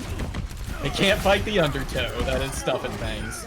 Rogue Dragons is able to get that window online first, but the rotation that they choose to take sort of prevents them from getting a lot of value out of that ultimate, and Stuff and Things is like, hey, guess what? 6 people standing next to each other? Perfect! I'm gonna swing into all of them. Open flanks around that side, gets a huge 3-man set, which forces the lamp early, and then Stuff and Things can just lay down that shadow after swinging on so many. Absolutely. And we see, it looks like the ults are about even on each side, although Listener has up. Ooh, big wall coming in, although Raph is able to get through it. Can he find value? No, he can't. The immortality comes up from the side of Felix Penguin. And another Deadeye coming in, though, this time from Oakley. Oakley's able to find Solar. But Raph just as quickly finds Lexi on their side. Window comes out. Oakley trying to use it to find some extra value behind each of his bullets. But instead, Rogue Dragons just decides to rotate back out and try again. Raph is already approaching another Deadeye after that fight, though. That was very quick. It'll be interesting to see if they capitalize on the fact that it's a 5v6 right now because Lexi died so early. However, they have to move quickly. Ooh, and Womps decides to send a bomb over. They try for the Shatter Bomb. Oh, but Stuff is able to find a little bit more value. Although kills are coming in for each side, it looks like Hyperion's actually down one at this point. Lexi trying desperately to keep Rogue Dragons from pushing in, but there's only so much that they can do. Tracer's in the backline causing them problems, and now we see that Stuff and Things and the King are just now coming back from spawn, and at this point, Rogue Dragons has already started to get progress on the point. Recognizes the fact that Lexi being out of mech and dying in the previous fight means that they're not going to be there for the start of this one. He swaps to that Tracer to get there as quickly as possible and immediately removes 2 players as we see this sort of half-hearted defense coming out from Hyperion. I don't think they're going to be able to do it. No, I think at this point they're just taking time off of the clock right here as Womps goes to try and pick off Spelling Fail. Takes out them, so there's no more healing really for the side of Hyperion, except for what Lucio can pump out, which isn't too much. It'll be interesting to see whether or not that actually ends up being valuable for Hyperion. You know, when you make those kind of last-minute defenses, trying to burn extra time off the clock, you trade ult percentage for that time. And if Rogue Dragons is able to get some key ultimates online, things like the BAP window, the beat in particular, if they're able to get value out of those ults that they wouldn't have had otherwise, I think it'll be a blunder from Hyperion. Yeah, that's very true. It looks like they're already rotating high ground. Khan goes down pretty low at first, but the Immortality is able to come out right before the beat does for the side of Rogue Dragons. But that is 2 big sustain things that come out, and Raph, though, is able to find value with Karma. The DPS doing work on the side of Rogue Dragons, but it looks like Hyperion is actually going to be the ones coming out on top as Oakley is desperately trying to take out Karma on point and finally says, you know what, I've had enough of it. I'm sick of trying to hit this Tracer. It's just Deadeye you. Yeah, he was a little bit fed up there, I believe, and it's interesting to see what Rogue Dragon's plan there was. Karma was still playing that Tracer. He had that Pulse Bomb online. I believe the plan was to try to stand on point, pull some attention towards him on the objective to get everybody from Hyperion off of that high ground. However, they didn't bite the bait. They managed to stay up there and win the 5v6 of that team fight up there. And that ended up working really well for them in the long run. Now we see Khan coming out here with this Shatter and the window to line it up too. And it looks like neither team really finding an advantage early on in this fight. Stuff and Things still looking for it. He's got that Shatter. Khan has his as well. They have to know that each other is looking to find this big Shatter. They both drop their point now. Shatter comes in from the side of Stuff and Things. He catches a couple. Window comes out. And again, a beat this time, but from the side of Lissaru to try and help them find the rest of those kills on point and send Rogue Dragons back. That Shatter was massive from Stuff and Things, able to make the first move while Khan was unable to react because of the wall from the King. Maybe it was Karma with his own wall as well, kind of disrupting that Ryan v Ryan Shatter duel. But regardless, the result is that Stuff and Things is able to get a lot more value with that ultimate, able to just remove 2 people immediately. However, we did see a bit of an overcommit from the support ults on the side of Hyperion, and now they don't really have a lot of tools to sustain and hold positioning anymore. And guess what? 2 ultimates capitalize on that really well. Diva Bomb and Shatter. So we have to watch both of them on this one. Absolutely. And speaking of Diva Bomb, here it comes in from Womps. Gets the mech kill. But gets the mech kill. We see another one of those. Oakley is out of commission now. King popping a Blizzard to try and give Hyperion some kind of sustain on point. Raph comes out with the Deadeye, but King is there with a wall, although it still goes down, and it looks like Raph is finding some pretty good value. Oakley comes up though with the Deadeye. Has to pop it quickly though because they start to take damage, and eventually is taken out by Raph. And it looks like even though the spawns are for the side of Hyperion, this is slowly going the way of Rogue Dragons. Even though they haven't pulled any percentage off yet, the kills are still coming in for their side, and I think this is going to be a slow roll at this point. They're trying to burn as much time as they can, trying to get it down to that overtime like they did on the previous map. Another nice bomb coming in from Lexi, good remech as well. Ooh, Stoller finds a pick on Stuff and Things, and the kills keep coming in for the side of Rogue Dragons. Raph trying to get a Deadeye, finds value by picking off Lexi. Just 3 seconds. Can they cap it before it goes into OT? I don't think they can, yeah. So that means Hyperion has done what they needed to do. They've done everything they could to try and stall this out. And at this point, you should just be happy with that. And it looks now, like, yeah. They They did something similar to their previous defense, where they tried to, burn out as much time as possible on the payload map, and that did end up working out really well for them. But this time, I'm not so sure. That last map in particular, they were able to full hold them on that first point defense, and while we don't typically see that on Hanamura, second point holds are absolutely still in the cards. If you're able to sort of take the tempo away from the enemy team and just really start to hold the corners as effectively as you possibly can, committing ultimates before the enemy team can react, you typically see a full hold happening on second point routinely, almost.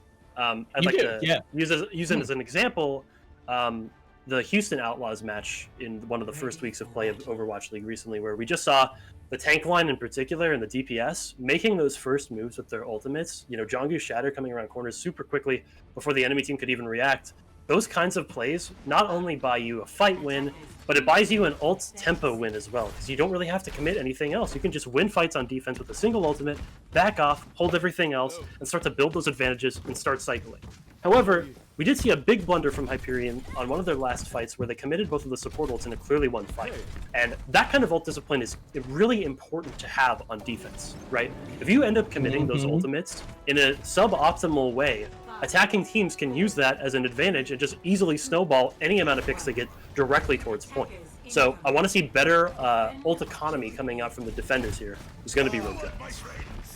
Yep, and we see Hyperion deciding to rotate to the right side. It looks like we might be seeing a Sim teleporter. Yep, TP comes out onto the high ground, Stuff and Things with his team. Now rotating to the backside of point. Let's see if Khan can lead his team to rotate as quickly as Hyperion does. Looks like they do. Both main tanks are there at the front. Wall comes out from the King and from Karma, but nothing really being done with it. Immortality out on the side of Hyperion, trying to keep them up as they try to find some angle to get in here, some way that they can push through the impenetrable wall that Khan is putting up so far on this Reinhardt. Immortality Field coming out too from Spelling Tail. Now we see a window coming out as well, and Khan, I believe, is able to get a fire strike through that window on the stuff and things, and that is big. That means that, although Khan goes down too, so both main tanks down now, and Lexi has been demeched. So this is looking like it might be just a little bit in favor of Rogue Dragons, but look at this. Look at this DMAC kill from Womp. That is fantastic. Oakley trying to TP over the top of point to see if they can't get some value. But at this point, it just looks like Hyperion is just staggering themselves. They're not really getting much done. And eventually, Oakley says, yep, I've had enough of this, and decides to jump off the back of the point. Team follows suit, going down to go see those beautiful trees in Hanamura's basement. But Womp with a huge DMAC kill. These teams are clearly just not respecting the baby divas enough. You need to start actively removing them from the fight the moment you can, because of the fact that these DMACs and mech calldowns can instantly turn the tide of a fight, and especially when it catches you by surprise. So now coming into this one, we see the Sim TP coming out directly to the right side, dropping the wall as well down the middle. Yeah, and Hyperion's pushing quickly to point. Lexi trying to find Karma, doesn't get Karma, but Karma pops the Blizzard. High Noon coming out from Raph. Can they get value? He's got to run away from that bomb real fast.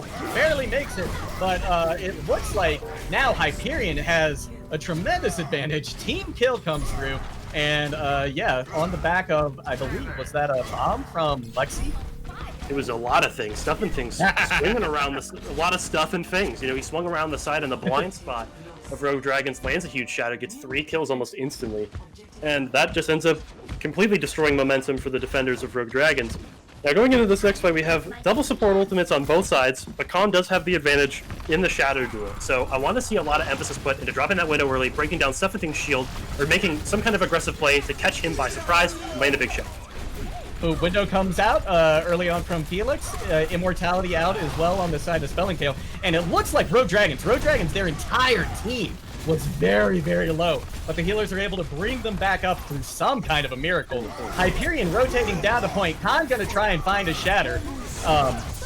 And it looks like Beam comes in from both sides. Shatter comes in from Khan. Wall comes up though, and he's not really able to follow through with anything. Oakley, however, is able to demag Womp, so that's going to be big for the side of Hyperion. Although the King has to resort to his ice block on point, but he's got Blizzard. Is he going to need to use it? Or sorry, no, that is Karma has Blizzard. They don't need to use it. They're going to be able to push Hyperion back pretty well on their first push on second. Teams go for an interesting sort of handshake trade of the support ultimates, and that's going to obviously favor the attackers if you're able to make an aggressive play towards point. However, the King's May ultimate doesn't really get anything done because of Khan's Shatter. You know, it knocks enough people down where they can't capitalize on all the frozen targets, and Karma's able to just stall out the objective long enough with all of his cooldowns that he doesn't even have to use his own May. Absolutely. Now we see Wall coming out from the side of, yeah, big pick already from Oakley on the Solar.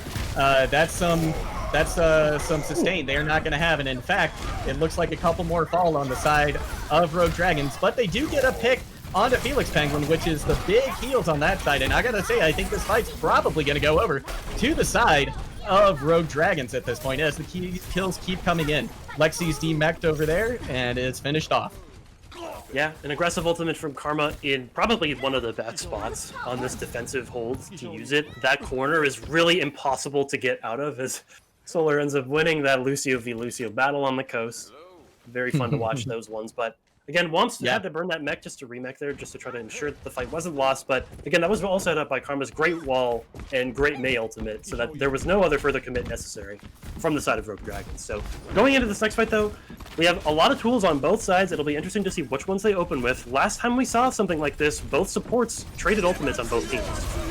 They did, and we already see a window coming out from Spelling Fail. Khan gets frozen and is burst down very quickly by half of Hyperion. Self-destruct comes in. It's not going to catch anybody, but will the remake?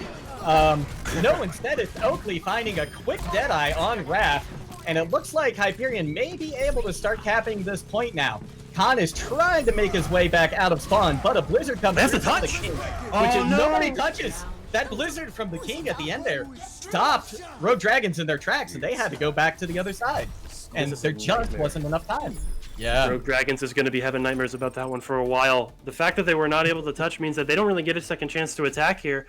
And all Hyperion has to do to win this series is take one tick on point A here. They have 90 seconds or so to do it.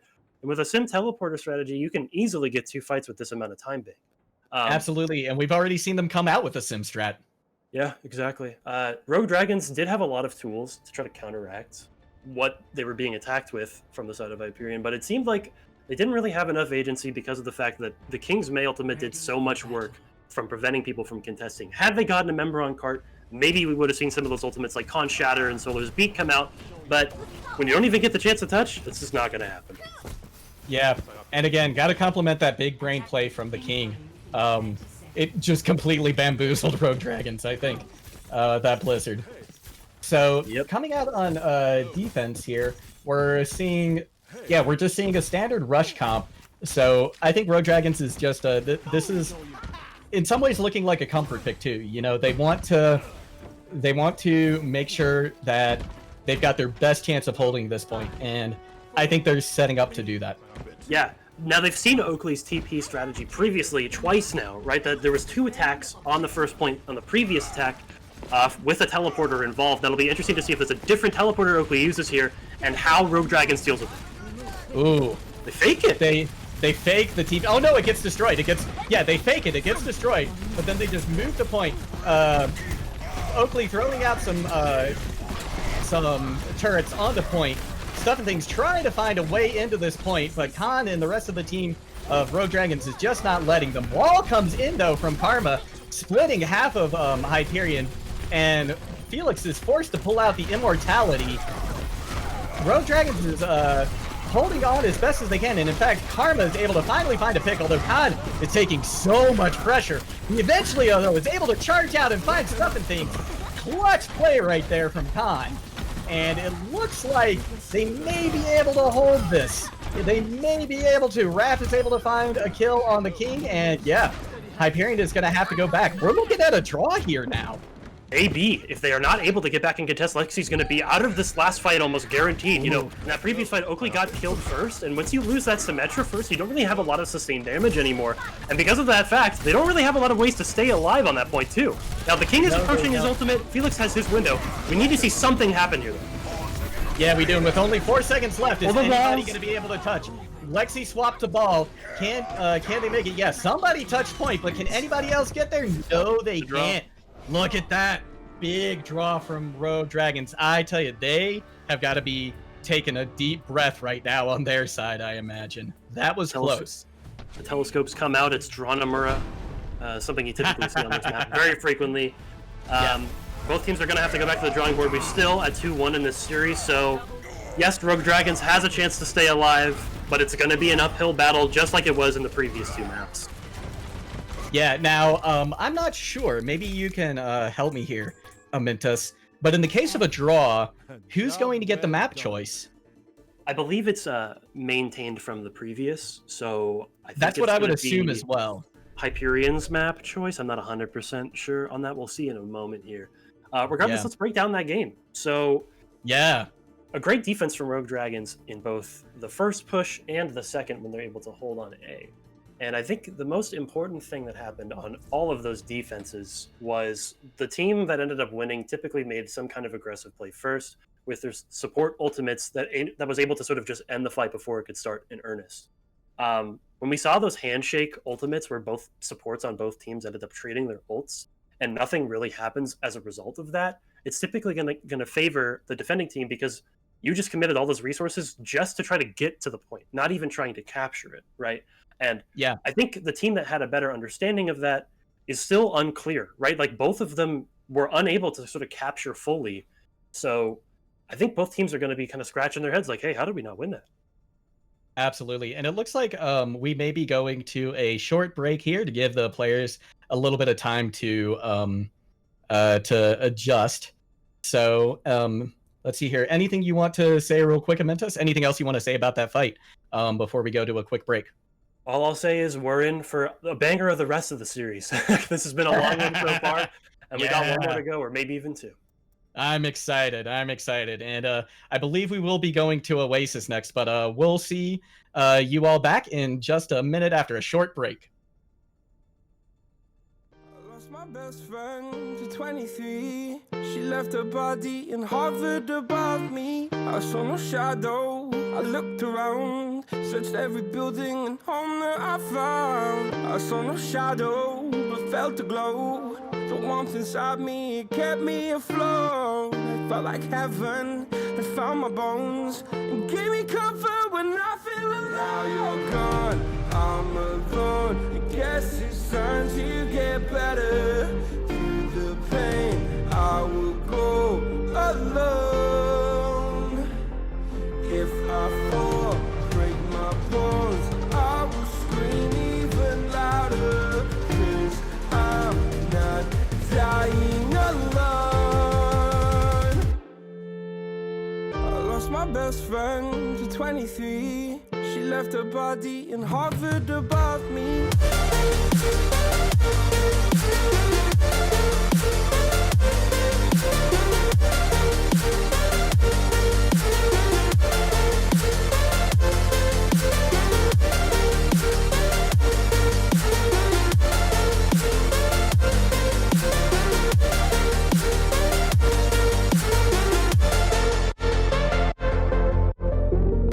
My best friend to 23. I heard the heavens crying above me. They gained an angel, I lost a friend. I felt like dying again and again. I went through hell, stared at death, but I keep fighting with each living breath. I saw no way out from where I stood. Felt like the fire had burned me for. Now you're gone, I'm alone. I guess it's time to get better. Through the pain, I will go alone. If I fall, break my bones, I will scream even louder. 'Cause I'm not dying alone. I lost my best friend.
Lost my best friend to 23. She left her body and hovered above me. I saw no shadow, I looked around, searched every building and home that I found. I saw no shadow, but felt a glow. The warmth inside me, it kept me afloat. felt like heaven. They found my bones and gave me comfort when I feel alone. Now you're gone, I'm alone. I guess it's time to get better. Through the pain, I will go alone. Welcome back, everybody, and we're excited to see the rest of this match between Hyperion and Rogue Dragons. If you've just gotten here, Hyperion is up 2-1. We just saw a draw from Rogue Dragons on Hanamura, so we have an exciting game for us. Mintus, have you thought about anything else during the break that you wanted to bring up before we go to our next map, which, by the way, will be Oasis? We've seen these teams playing a variety of compositions into one another, and in the Brawl v Brawl mirror, they seem to be pretty evenly matched, as evident from the draw in Hanamura. But going into a more open map like Oasis, we might see the King come out on his signature Pharah once again. And it'll be interesting to see if the previous solutions Rogue Dragons had to the King's Pharah are still going to work here. Now, the first point we're going to be playing on is Garden, which is, again, is a signature Pharah map. We see it all the time in Overwatch League, at least in previous seasons where it was a lot more popular. But again, both teams could opt into the Brawl v Brawl matchup, so we're going to have to see which both teams roll out a spawn on. They could. We could see that picturesque Brawl v Brawl matchup right there on the top of that bridge next to the coast on Point. That's one of the favorite places for people to set up when they first fight here. And it looks like so far, if things stay the same, we are going to see the King back on that Pharah. Yeah, and again, there are some clear weaknesses to playing Pharah on this point in particular. You know, the ceilings are not nearly as high, and you don't really have a lot of cover to work with if you're trying to actively contest the objective. And Seven Things and Lexi are probably going to be left out to dry just with Felix Penguin in the backline. If Khan and Womps can lead the rest of the team into that backline while also covering them from the King, they're going to be able to win fights. And both teams are out of the gates. We see the King already looking to get some good damage, some good spam damage coming in. And neither team opting for the high ground hold. Oh, no, I take that back. Hyperion, both teams rotating eventually up there. Immortality has to come out early from the side of Spelling Fail. I'm not sure what that was for. Didn't look like anybody was too terribly low yet, and that may end up being the difference maker in this fight as Stuff and Things starts to push back now against the side of Rogue Dragons. And kills are coming in now very quickly for Hyperion as Rogue Dragon just kind of collapses there on Point. Spelling Fail was very afraid of the King's poke damage, justifiably so, right? If he gets two rockets in a row, anybody on the team of Rogue Dragons is vulnerable to dying. But because of the fact that he committed it so early and the rest of the team wasn't able to use that lamp to facilitate an aggressive push towards Felix Penguin, nothing ends up happening for Rogue Dragons, and it's an easy flip for Hyperion. And now we see Rogue Dragon starting to rotate again to the high ground, trying to push Hyperion off, but Felix Penguin is ready there with a window, and Stuff and Things turns around just in time to see Karma, but Solar's able to boot Felix Penguin off, and the King coming in, trying to find some value with that barrage. Doesn't get anyone with the barrage, but eventually takes out Spelling Fail, and it looks like, they're going to hold on to this point now, and Hyperion's going to take a pretty sizable lead in percentage. The King heard me in the pre-game talking about how the ceilings are lower. He said, the ceiling doesn't matter. I'm going to raise the roof, and I'm just going to kill everybody, as he removes Solar at the last possible second. Listeru does fall off the map, though, which could be a problem. We've seen two people from Hyperion falling off the map now. We need to get some buoys out there to make sure that stops happening. Yeah, and it was both supports, I believe. So, maybe Rogue Dragons is getting the memo that they also need to take out the supports from Hyperion. Ooh, as they start to pull percentage, they know that Listeru probably isn't back yet. Bubble coming out early on Stuff and Things. He drops down, tries to find some value with the Shatter. He does get one in the back and charges towards them, but no kills coming in.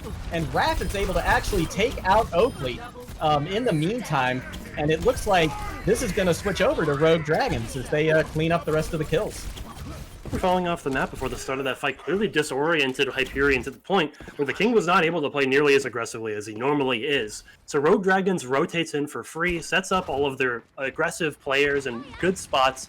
Raph gets the kill on Oakley, and Solar's beat sort of just capstones that push for them. But they have to hold for this entire duration. If they give up the point for even a second, they're not going to have a good chance to win, as Karma is trying to go aggressive into this backline.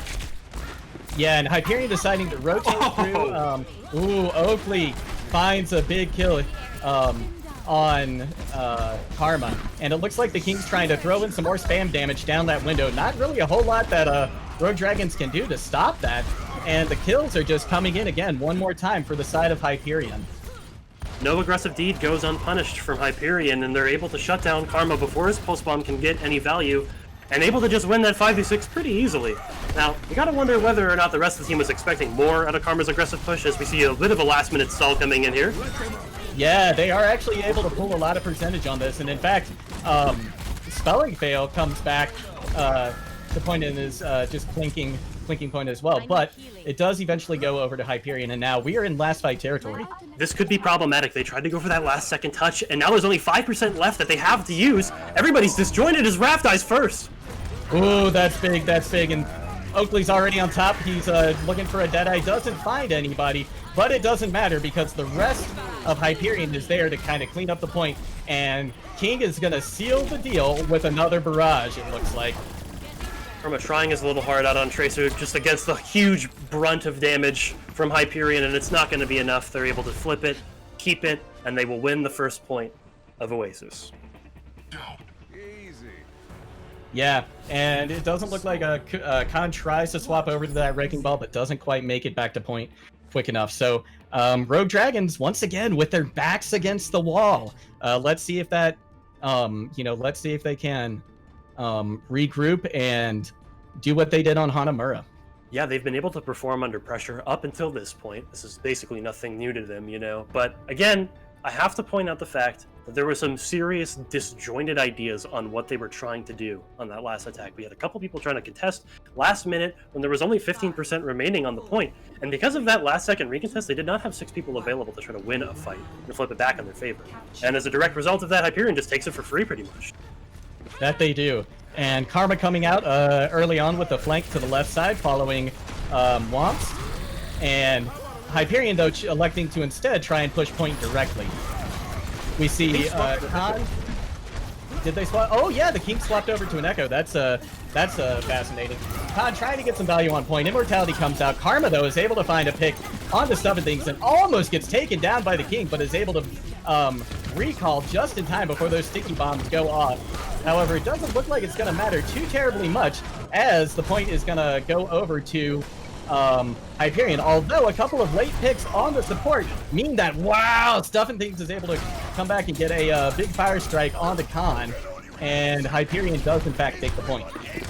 Rogue Dragons recognizes that the composition coming out from Hyperion can be capitalized as they're going for another fight here. Oh my gosh. Wow, they are. They know that they didn't have, I think, the support that they needed to potentially handle a quick recontest, and Karma's able to find value with a Raph. Raph actually finds 2 in Lissaru and the King, so that's the sky's clear now for Rogue Dragons as Hyperion backs off point.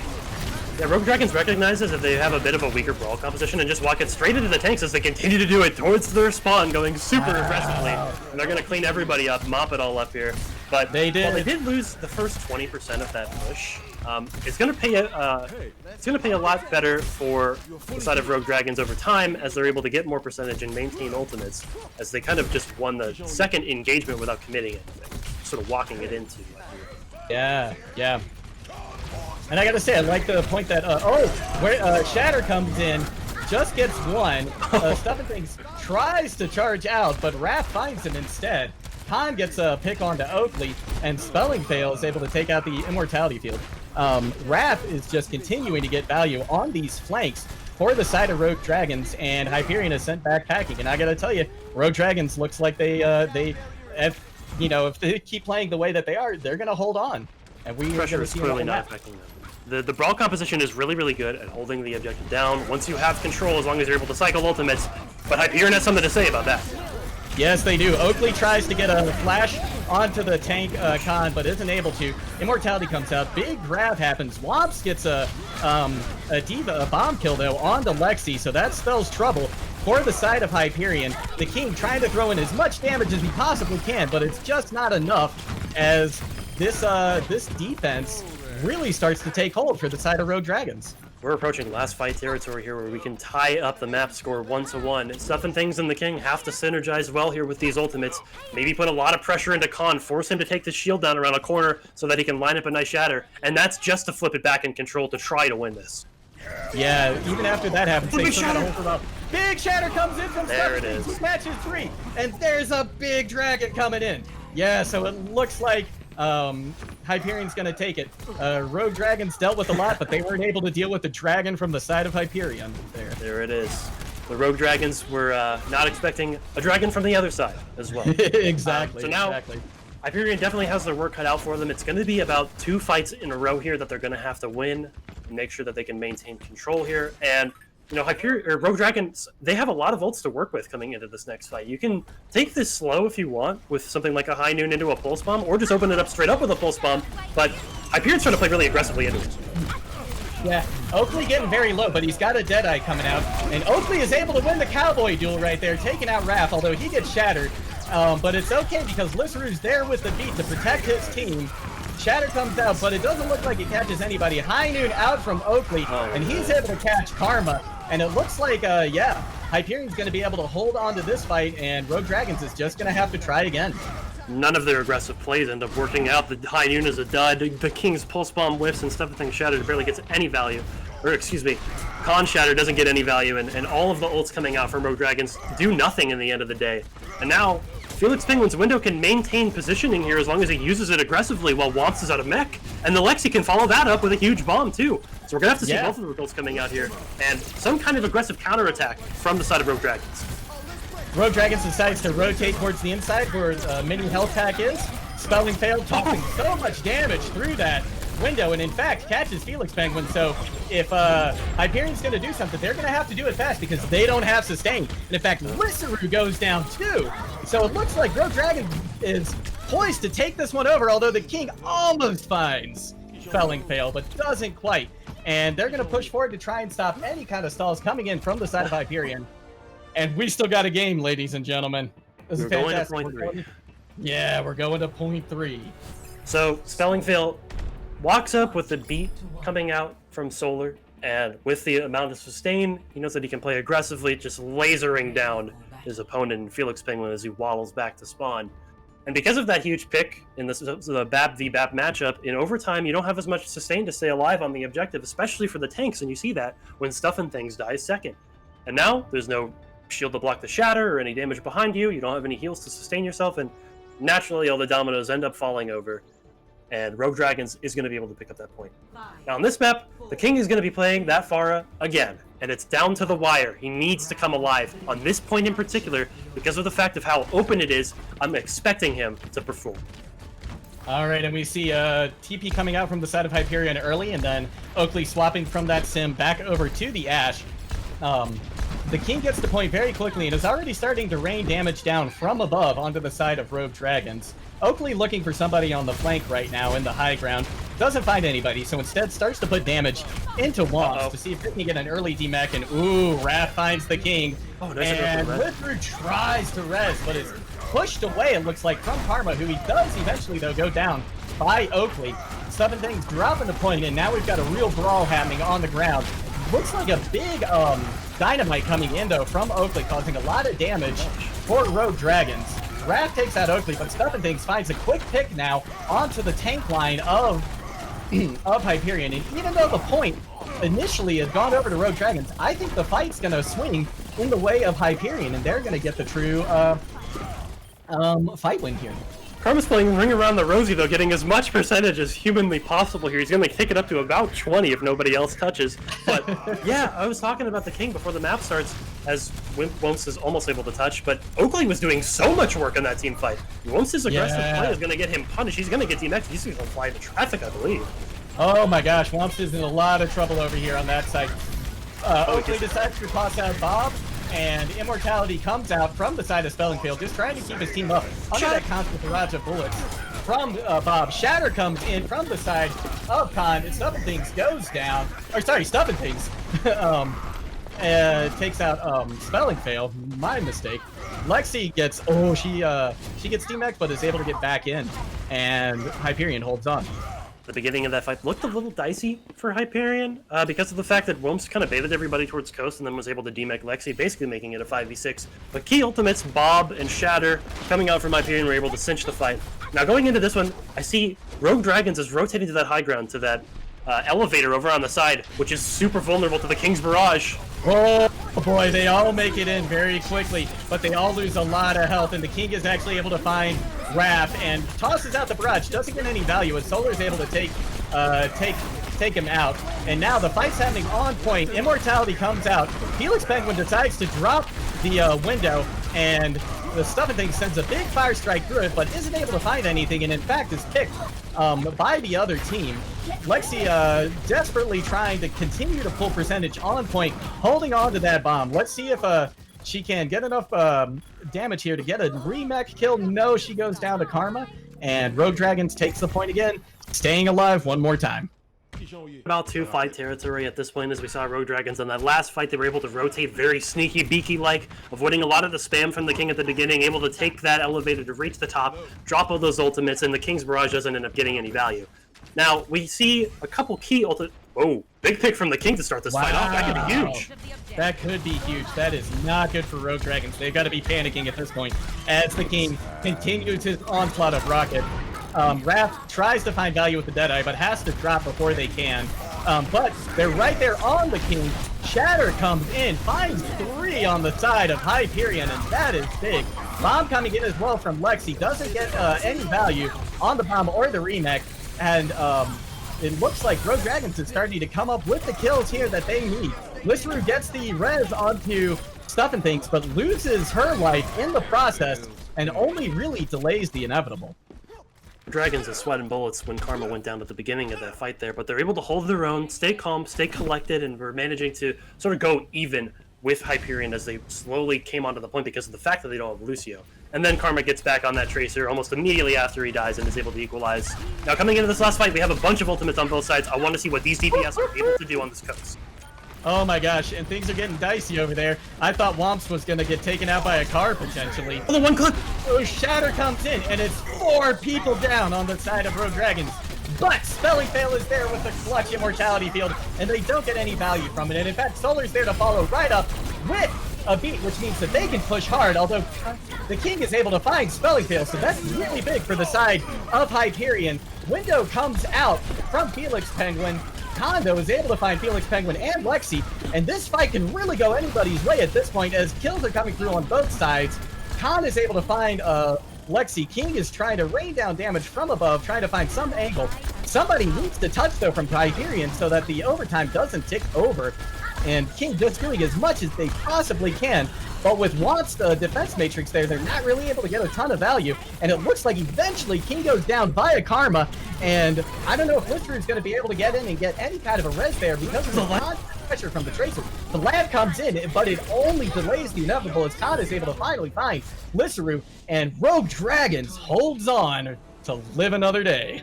We're going to map 5, technically it's map 6, but we're going to point number 5 here, and this is turning out to be one of the most exciting series of casts so far with you, Juggle God. Both of these Absolutely, teams, I agree. they're so evenly matched, and they're able to sort of deal with each punch that the other team throws out, and it's coming down to this wire situation where it could be anybody's game at this point, but just such slight mechanical advantages from the DPS of Rogue Dragons are able to turn the fight in their favor. And like you were saying in the middle of that overtime contest, Womps was dealing with the King on Pharah so effectively they didn't even have to necessarily go up and kill him and take out the Mercy Pharah combo, really just distract them from getting any value on their vulnerable backliners, which is something that was happening on all of the previous maps where Pharah was played. You know, we talked about at the beginning, Rogue Dragons' backline was constantly dying first when the King was playing Pharah. And now it doesn't seem to be an issue whatsoever. Most of the first deaths have been Karma's Tracer, actually. Yes, which Karma's is, you know, Tracer is really popping off right now. Yeah, and that's the thing. He's dying first, but he's respawning, coming back into the fight, and getting 3Ks and stalling the point for his team, getting everything he needs to get done, effectively done. So overall, I gotta say, I'm so proud of Rogue Dragons for being able to look at this series down 0-2 and start really coming back, rallying together, and putting together a fantastic performance so far. Absolutely. And you know what? Regardless of how this series ends, I think both teams have a lot to be proud of tonight. They've really, I think they're both bringing their A game right now. I gotta agree. And of course, you can compliment them all day, but of course, there's so many other things you can look at, things to work on, lessons to learn from. I think one of the biggest lessons I want both teams to take away from this match is to not give up and give out halfway through the series. It's not over until it's over, and Rogue Dragons absolutely knows that. They're fighting their hearts out on this match, and we're going to Nepal to see who ends up settling the score. Ooh, exciting. Going to Nepal, a very peaceful and serene place until both these teams show up. Yeah. Not really an ideal place to meditate, but an ideal place to see some phenomenal Owlet Overwatch, I have to say. Not a lot of meditating to be done here as both teams spilling blood all over the temple walls. But, I'd like to take a moment to sort of hypothesize and theorize what kind of comps we might end up seeing here. And it does typically depend on what point you're playing on, but Pharah is still definitely playable. Hyperion might try to default with that out of spawn. But as we've seen from the previous two maps, Rogue Dragons has answers to those compositions that have this sort of guy in the sky element, right? Whether it's the Echo or the Pharah, the King has not been able to get maximum value due to the fact that Womps has been swapped to the Diva, started actually aggressively dealing with that Pharah in the sky and preventing them from getting value. And it seems like the rest of Hyperion's not able to pick up the slack when the King is not on his A game. Yeah, this is very true. And I wonder too if, now Hyperion should start to say like, oh, we need to figure out a way to counter Karma on this Tracer. Right? Yeah. Because as the series has gone on, it's moved almost from like the King being dominant to Karma being dominant. And, I wonder if either Lissaru or Felix have a Brig in their pocket that maybe they can pull out to try and help their backline. Maybe we see something different from Hyperion, maybe something like a Brig Ana, backline comp. Something that can more effectively deal with flankers, I agree. And I want to give some credit to the backline of Rogue Dragons, who we've criticized early on, but once we saw Solar swapped in, even after that first map win where they weren't playing, it's been a massive improvement in overall team performance from Rogue Dragons. These clutch moments, they're actually coming out on top because of the fact that it seems like they're able to make snap decisions a lot more quickly. And that could have been facilitated by the swaps coming in. Khan on main tank, Solar on main support. These players in particular are who I'm looking at as pseudo leaders from my perspective, right? Like, we can't get into the comms, we don't know exactly what's happening, but it does feel like there's a newfound sense of leadership in the Rogue Dragons lineup here. Yeah, it really does. Whatever changes they've made and whatever comp swaps that have come through really seem to be making a big difference for them. And I wonder if this swap is really it must be the swap or these changes must be what's allowing Karma and Raph to really start to pop off. And it looks like teams are asking for a break, and I believe we're going to throw it over to break soon. Maybe not 100% sure. Yeah, but I can understand why they need a break. I mean, this is like, if I were these players, I would hope that I have like an ice pack or something nearby that I could just dump my hands into to try and cool off my fingers, because they've got to be working hard right now. Yeah, I've been standing up this entire time, and my legs are about to give out. I know, me too. I'm running out of steam here, so I'm shifting my weight back and forth from leg to leg a little bit here. If we do end up with it looks like let's see here.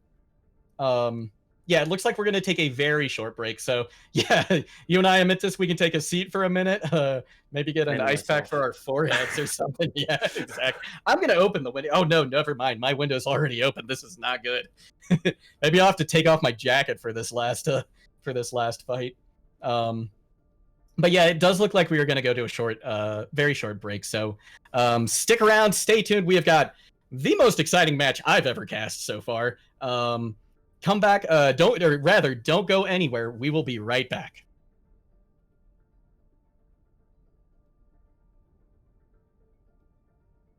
I lost my best friend to 23. She left her body and hovered above me. I saw no shadow. I looked around, searched every building and home that I found. I saw no shadow, but felt a glow.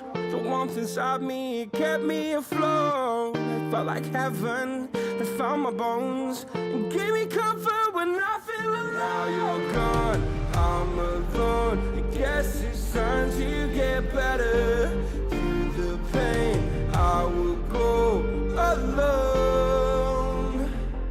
If I fall, break my bones, I will scream even louder. 'Cause I'm not dying alone. I lost my best friend to 23. She left her body and hovered above me.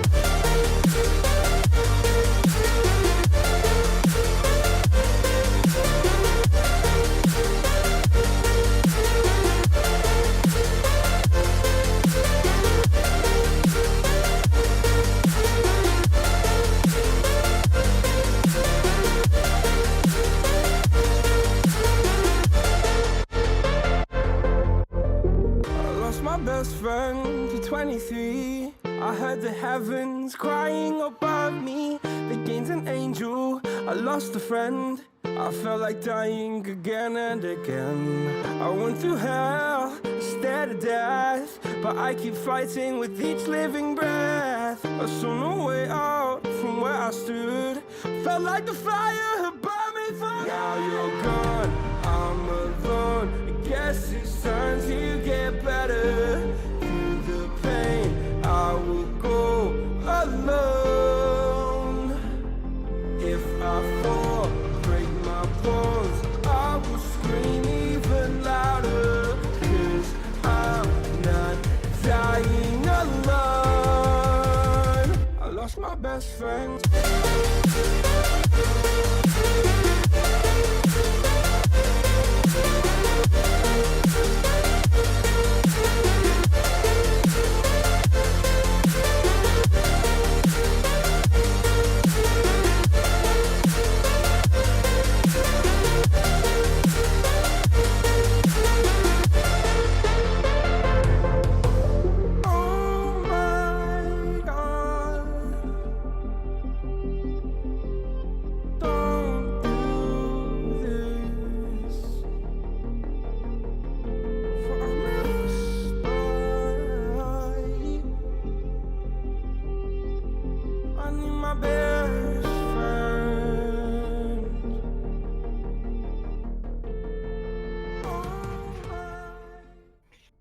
And we are back, ladies and gentlemen. I hope you didn't go anywhere because we are ready to get going again. And it is time for Nepal, our 6th map of the evening. Are you ready, Amentus? Did you get a chance to sit down for a moment?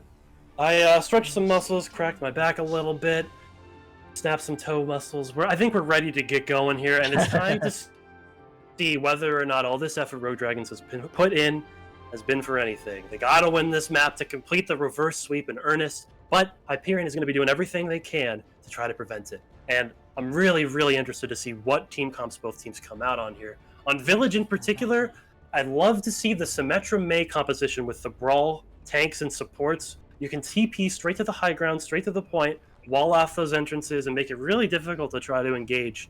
But it's interesting to see that Rogue Dragons might end up coming out with a McCree here. Something that's a little bit better at longer mid-range, but super vulnerable at close range. You know, if Oakley manages to stay alive in these team fights, while they don't necessarily have the Lucio speed boost to sort of move that short-range sim beam around, it's going to be really difficult to try to contest with all that damage coming out from Oakley. So he's going to be the person I'm looking at in this team fight. Absolutely, and it looks like we do have a little bit of a comp swap on the side of Hyperion. Lissaru is opting to go for that Brig. I wonder if that was anticipating Karma on that Tracer. Yep. But Lissaru, she's going to be surprised because Karma decided to go with the Mei instead. And we have a pause. We have a pause. We have a pause. The longest cast so far for us gets even longer now. It's seconds before the engagement here as well, and both teams are just rearing to go. Rogue Dragons is ready to drop down and sort of pop this contest, get this fight started in earnest. And I'm really going to pay attention to Raph's stun. If he can land a stun on an important vulnerable member such as Lissaru or Oakley while they're not ready for this, I think it could turn the fight almost instantly, right? Like Karma's wall can cut people off if they're not on the point entirely. And let's see what happens. All right, Rogue Dragons dropping very quickly to point now, trying to keep up that high aggression you were talking about earlier. Looks like Immortality Field comes out from Felix Penguin to try and keep Hyperion up. And Oakley looking like they're getting a lot of damage put into that shield of Khan, and eventually Rogue Dragons is going to have to back out. Although Khan decides to just yeet himself in there and immediately pays for it with his life as Hyperion is ready, and specifically Oakley to burn him down with that huge, highly charged Symmetra beam. And we see that Lexi almost comes in with the remech kill, but the hammer from Khan is just... Sorry, the hammer from Stuff is just a little too much. Solar's amped speed for the rest of Rogue Dragons was not able to position them in a way that was able to pressure out Oakley or sort of threaten him in any meaningful way, and as a result, his beam stays on full charge, and the moment Khan pins in, the moment he thinks the fight's over, it is over, and it's a free fight win for Hyperion. Yeah, and we see Rogue Dragons staging on the high ground once again, looking like they're going to try a similar strategy. Not sure if they're going to... Okay, they decide to drop in the front. Window comes out, big fire strike in from Khan, catches Felix Penguin, which is huge. Khan also eventually takes down Stuff Thing, and the point looks like it's going to go to the side of Rogue Dragons as long as they can deal with this sim wall and this bomb that's coming in now from Lexi. Doesn't catch anyone, no. And in fact, she's not even able to get in the remech kill. Oakley managed to stay alive through that whole fight, but Lissaru dies mid-rally, and as a direct result of that, they're not able to sustain any of the tanks alive on point, and we're seeing a full comp swap coming out from Hyperion. It was good for 63%, but they're going to have to eventually mirror, and this is where it starts. Now, Solar and Khan both have ults over their respective players on the enemy roles rather, and I want to see if the Shatter gets any value with the melee. Oh, big Shatter comes in. He's able to catch a couple. However, 4 people are frozen as well on the side of Rogue Dragons. Oh no.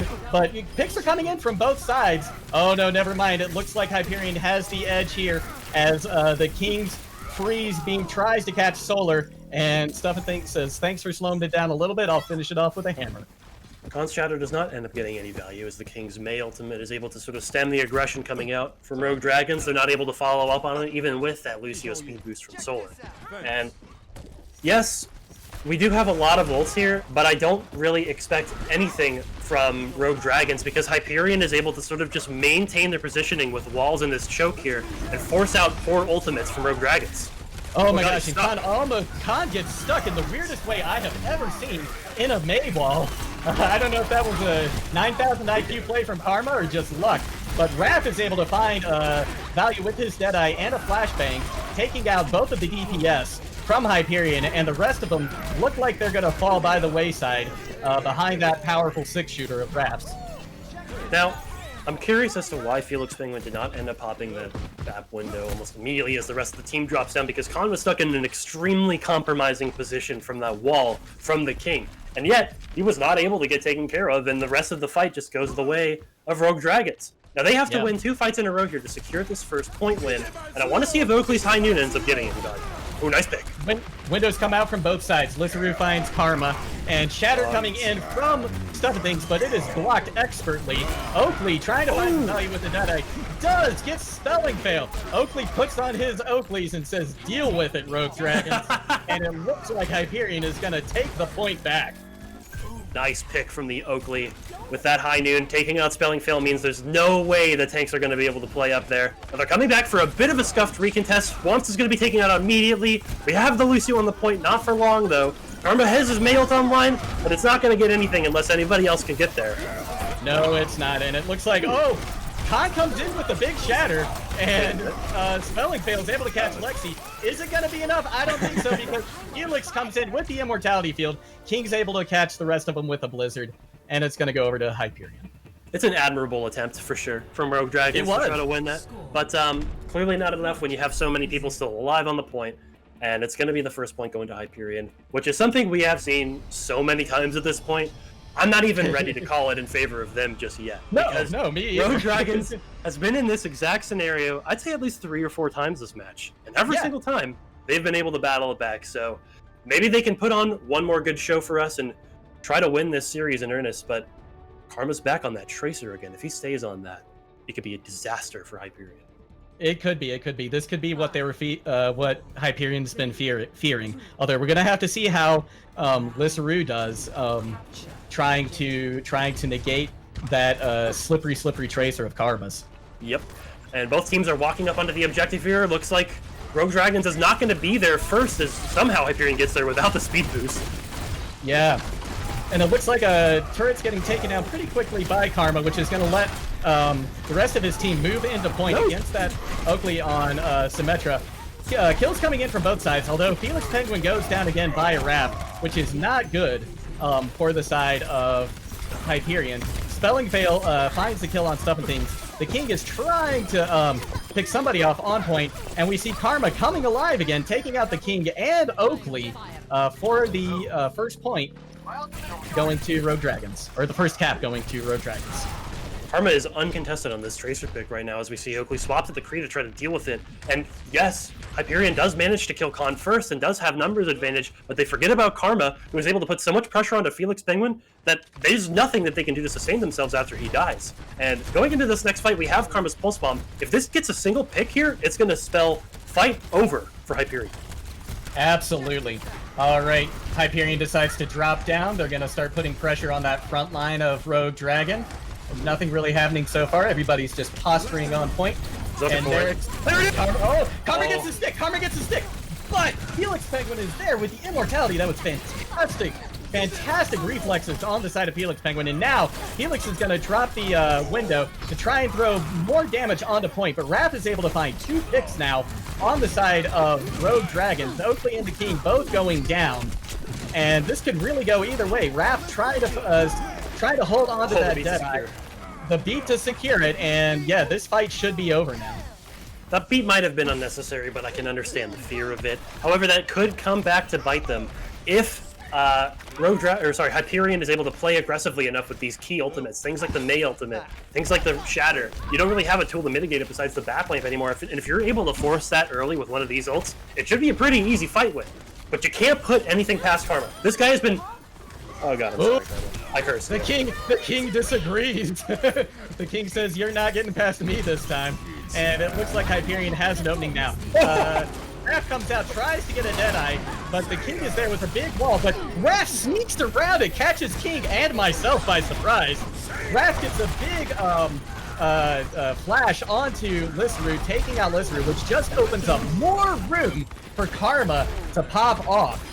And it looks like, though, they're having a little bit of a hard time securing this point, although it is 99-0. Lexi tries to get something going with the bomb there, but it doesn't look like it's going to do anything. And I gotta say, it looks to me like Karma has been the difference maker again for Rogue Dragons here. Has been unstoppable on this Tracer. Even when they get the picks on him at the beginning of the fight, this is something we've seen multiple times. He still comes back and gets value. And even when he's dead, we see Wrath coming around the side with that High Noon with 2 massive picks to start that fight off. And Hyperion doesn't even get a single %. Yeah, and now you gotta be wondering what is going through the heads of Hyperion right now. You know, they've seen the finish line so close so many times, but just haven't been able to cross over it. Do you think their mental game is starting to suffer because of this, this late showing by Rogue Dragons? Oh, absolutely. We're 2 hours in. The fatigue is really starting to settle down onto all of these players, but it's got to be even worse for the team that's been this close so many times. And they come out with this entirely full comp swap here, TPing out of spawn, swapping to the Kree. We're seeing a new backline here on a Brig. Maybe this will help deal with Karma on Tracer. Yeah, and in fact, we're seeing the King deciding to swap over to his own Tracer, chasing Karma out. He was baited, though. The King was baited, and Wrath finds a quick flash and headshot on the King. That was phenomenal play from him.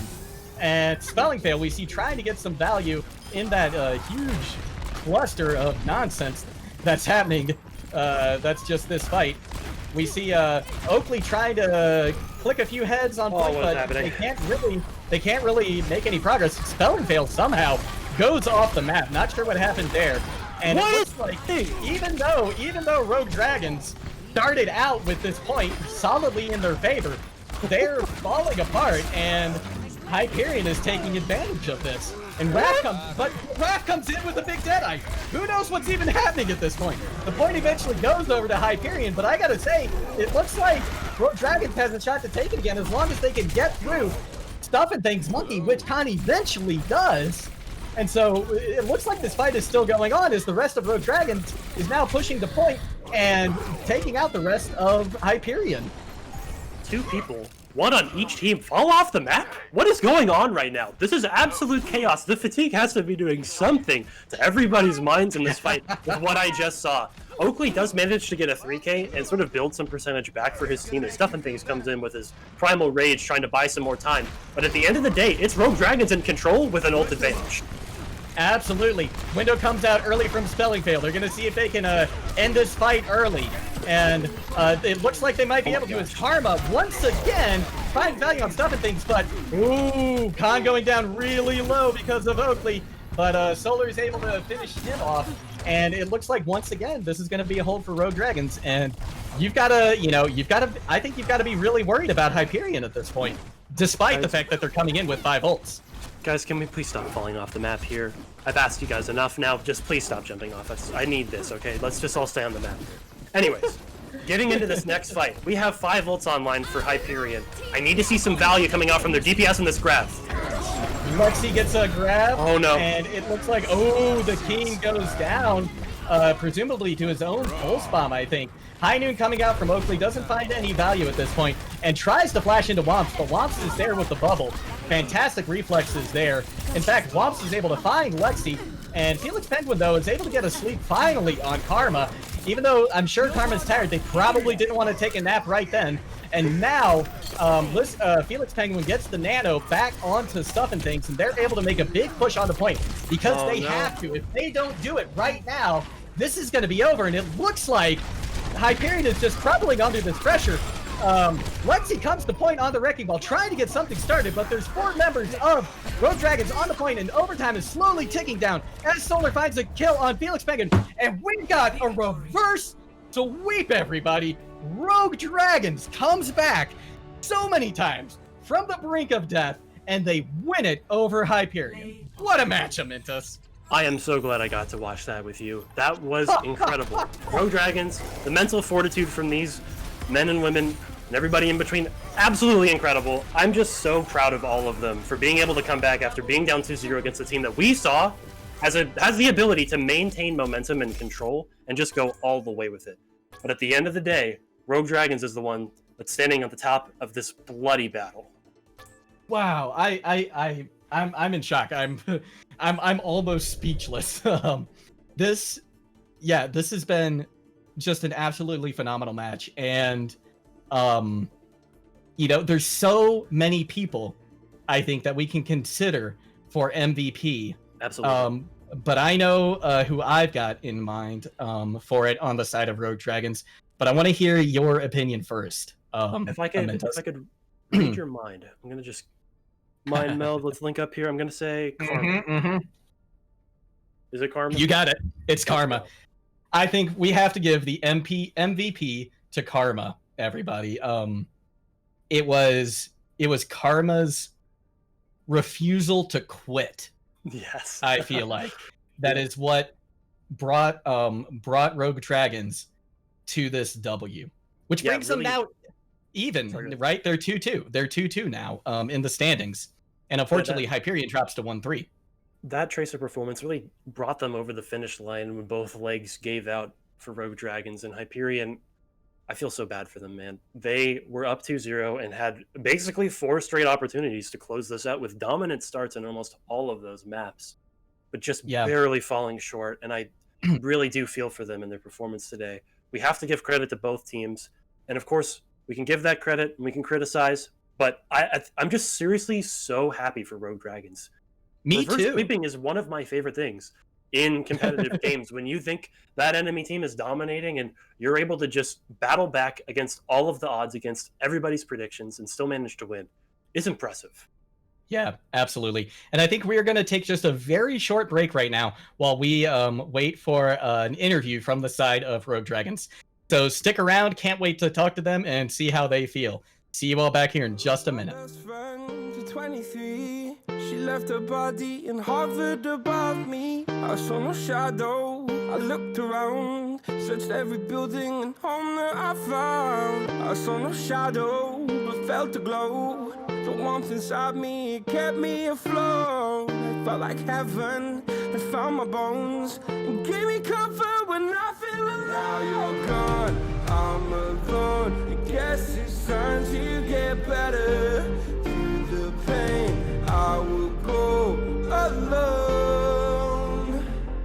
If I fall, break my bones, I will scream even louder. 'Cause I'm not dying alone. I lost my best friend to 23. She left her body and hovered above me.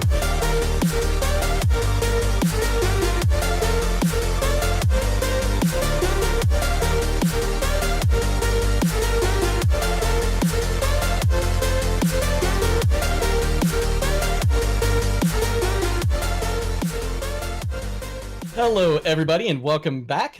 We are joined with the MVP of the match right now, Karma. And, before we get started, I just want to say, once again, congratulations on an absolutely phenomenal victory. You all pulled it from you pulled this victory from the jaws of death so many times. I'm still in shock. And Amintus and I both feel that a lot of it was due to your refusal to just give up on Tracer.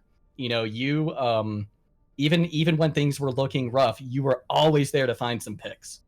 And my first question for you is, coming into this match, how did the team feel knowing that you were meeting another team whose record was 1-2? Were you nervous at all coming into this? Were you confident? What was going through your heads on the way to this game? I think we were pretty chill about it. We were honestly like expecting to win, like going 2-2. Because as far as like our other matches go, we were like missing players, and like I think the games I wasn't there. I might have been gone for like 2 at least. So. Gotcha. So the Karma diff wasn't there in the other 2 games, is what you're saying. True. We were also our team wasn't like done, because we needed another DPS player, and like we were still looking for tanks. I see. Yeah, Khan, I think, was someone who I hadn't seen before. Is Khan new to the team? Yeah, he's gonna be our new main tank. We traveled I think like yesterday or something, or Tuesday. Oh, wow, that's fantastic. Barely. So they're fresh out of the oven then. Wow. To this game. Yeah. So yeah, just to start off, my questions.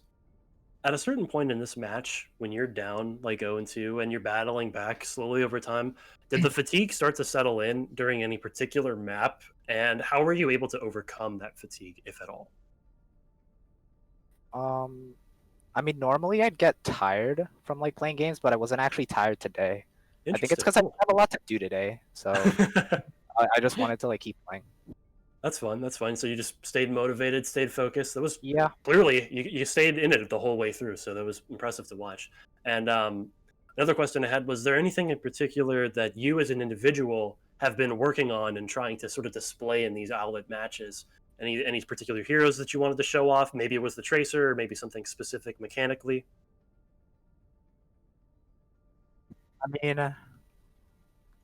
As far as like hero pool stuff goes, I like swapped to flex DPS fairly recently, so like Tracer, Sombra were like probably my better heroes. I see. Okay. So like my mate, like kind of it's in the works. Yeah. Well, hey, your performance on Tracer clearly proved that it was one of your better heroes. So it came in the clutch today. So good to see that. Absolutely. And got 2 quick questions for you. Number 1, do you know who you're facing next in the schedule? Have you had a chance to look ahead? I'm not really in charge of that. So. Okay, I've been looking for it too. I wanted to see if you knew, but I don't have that information in front of me either. So my final question for you is, would you like to give any shout outs to anyone on your team, anyone else, friends, family? Shout out to Raph, I guess, because our coach basically was like, yeah, a guy carried on like Nepal, so he was like, got robbed. Wow. Yeah. Okay. Well, hey, no, you still did really, really well. I mean, everybody on the team performed very admirably, and it was difficult to pick a good single candidate for MVP because all you guys in a reverse sweep, it takes the whole team to win. But again, just wanted to shine a light on your performance in particular. But yeah, thank you so much for the interview. All right, and that's gonna do it for us tonight, ladies and gentlemen. Thank you all so much for sticking around for this absolutely phenomenal match. Once again, we just saw Hyperion versus Rogue Dragons. Rogue Dragons eventually took the game 3-2. And my name is Warren Juggle God Hammond. I've been joined by Amintus.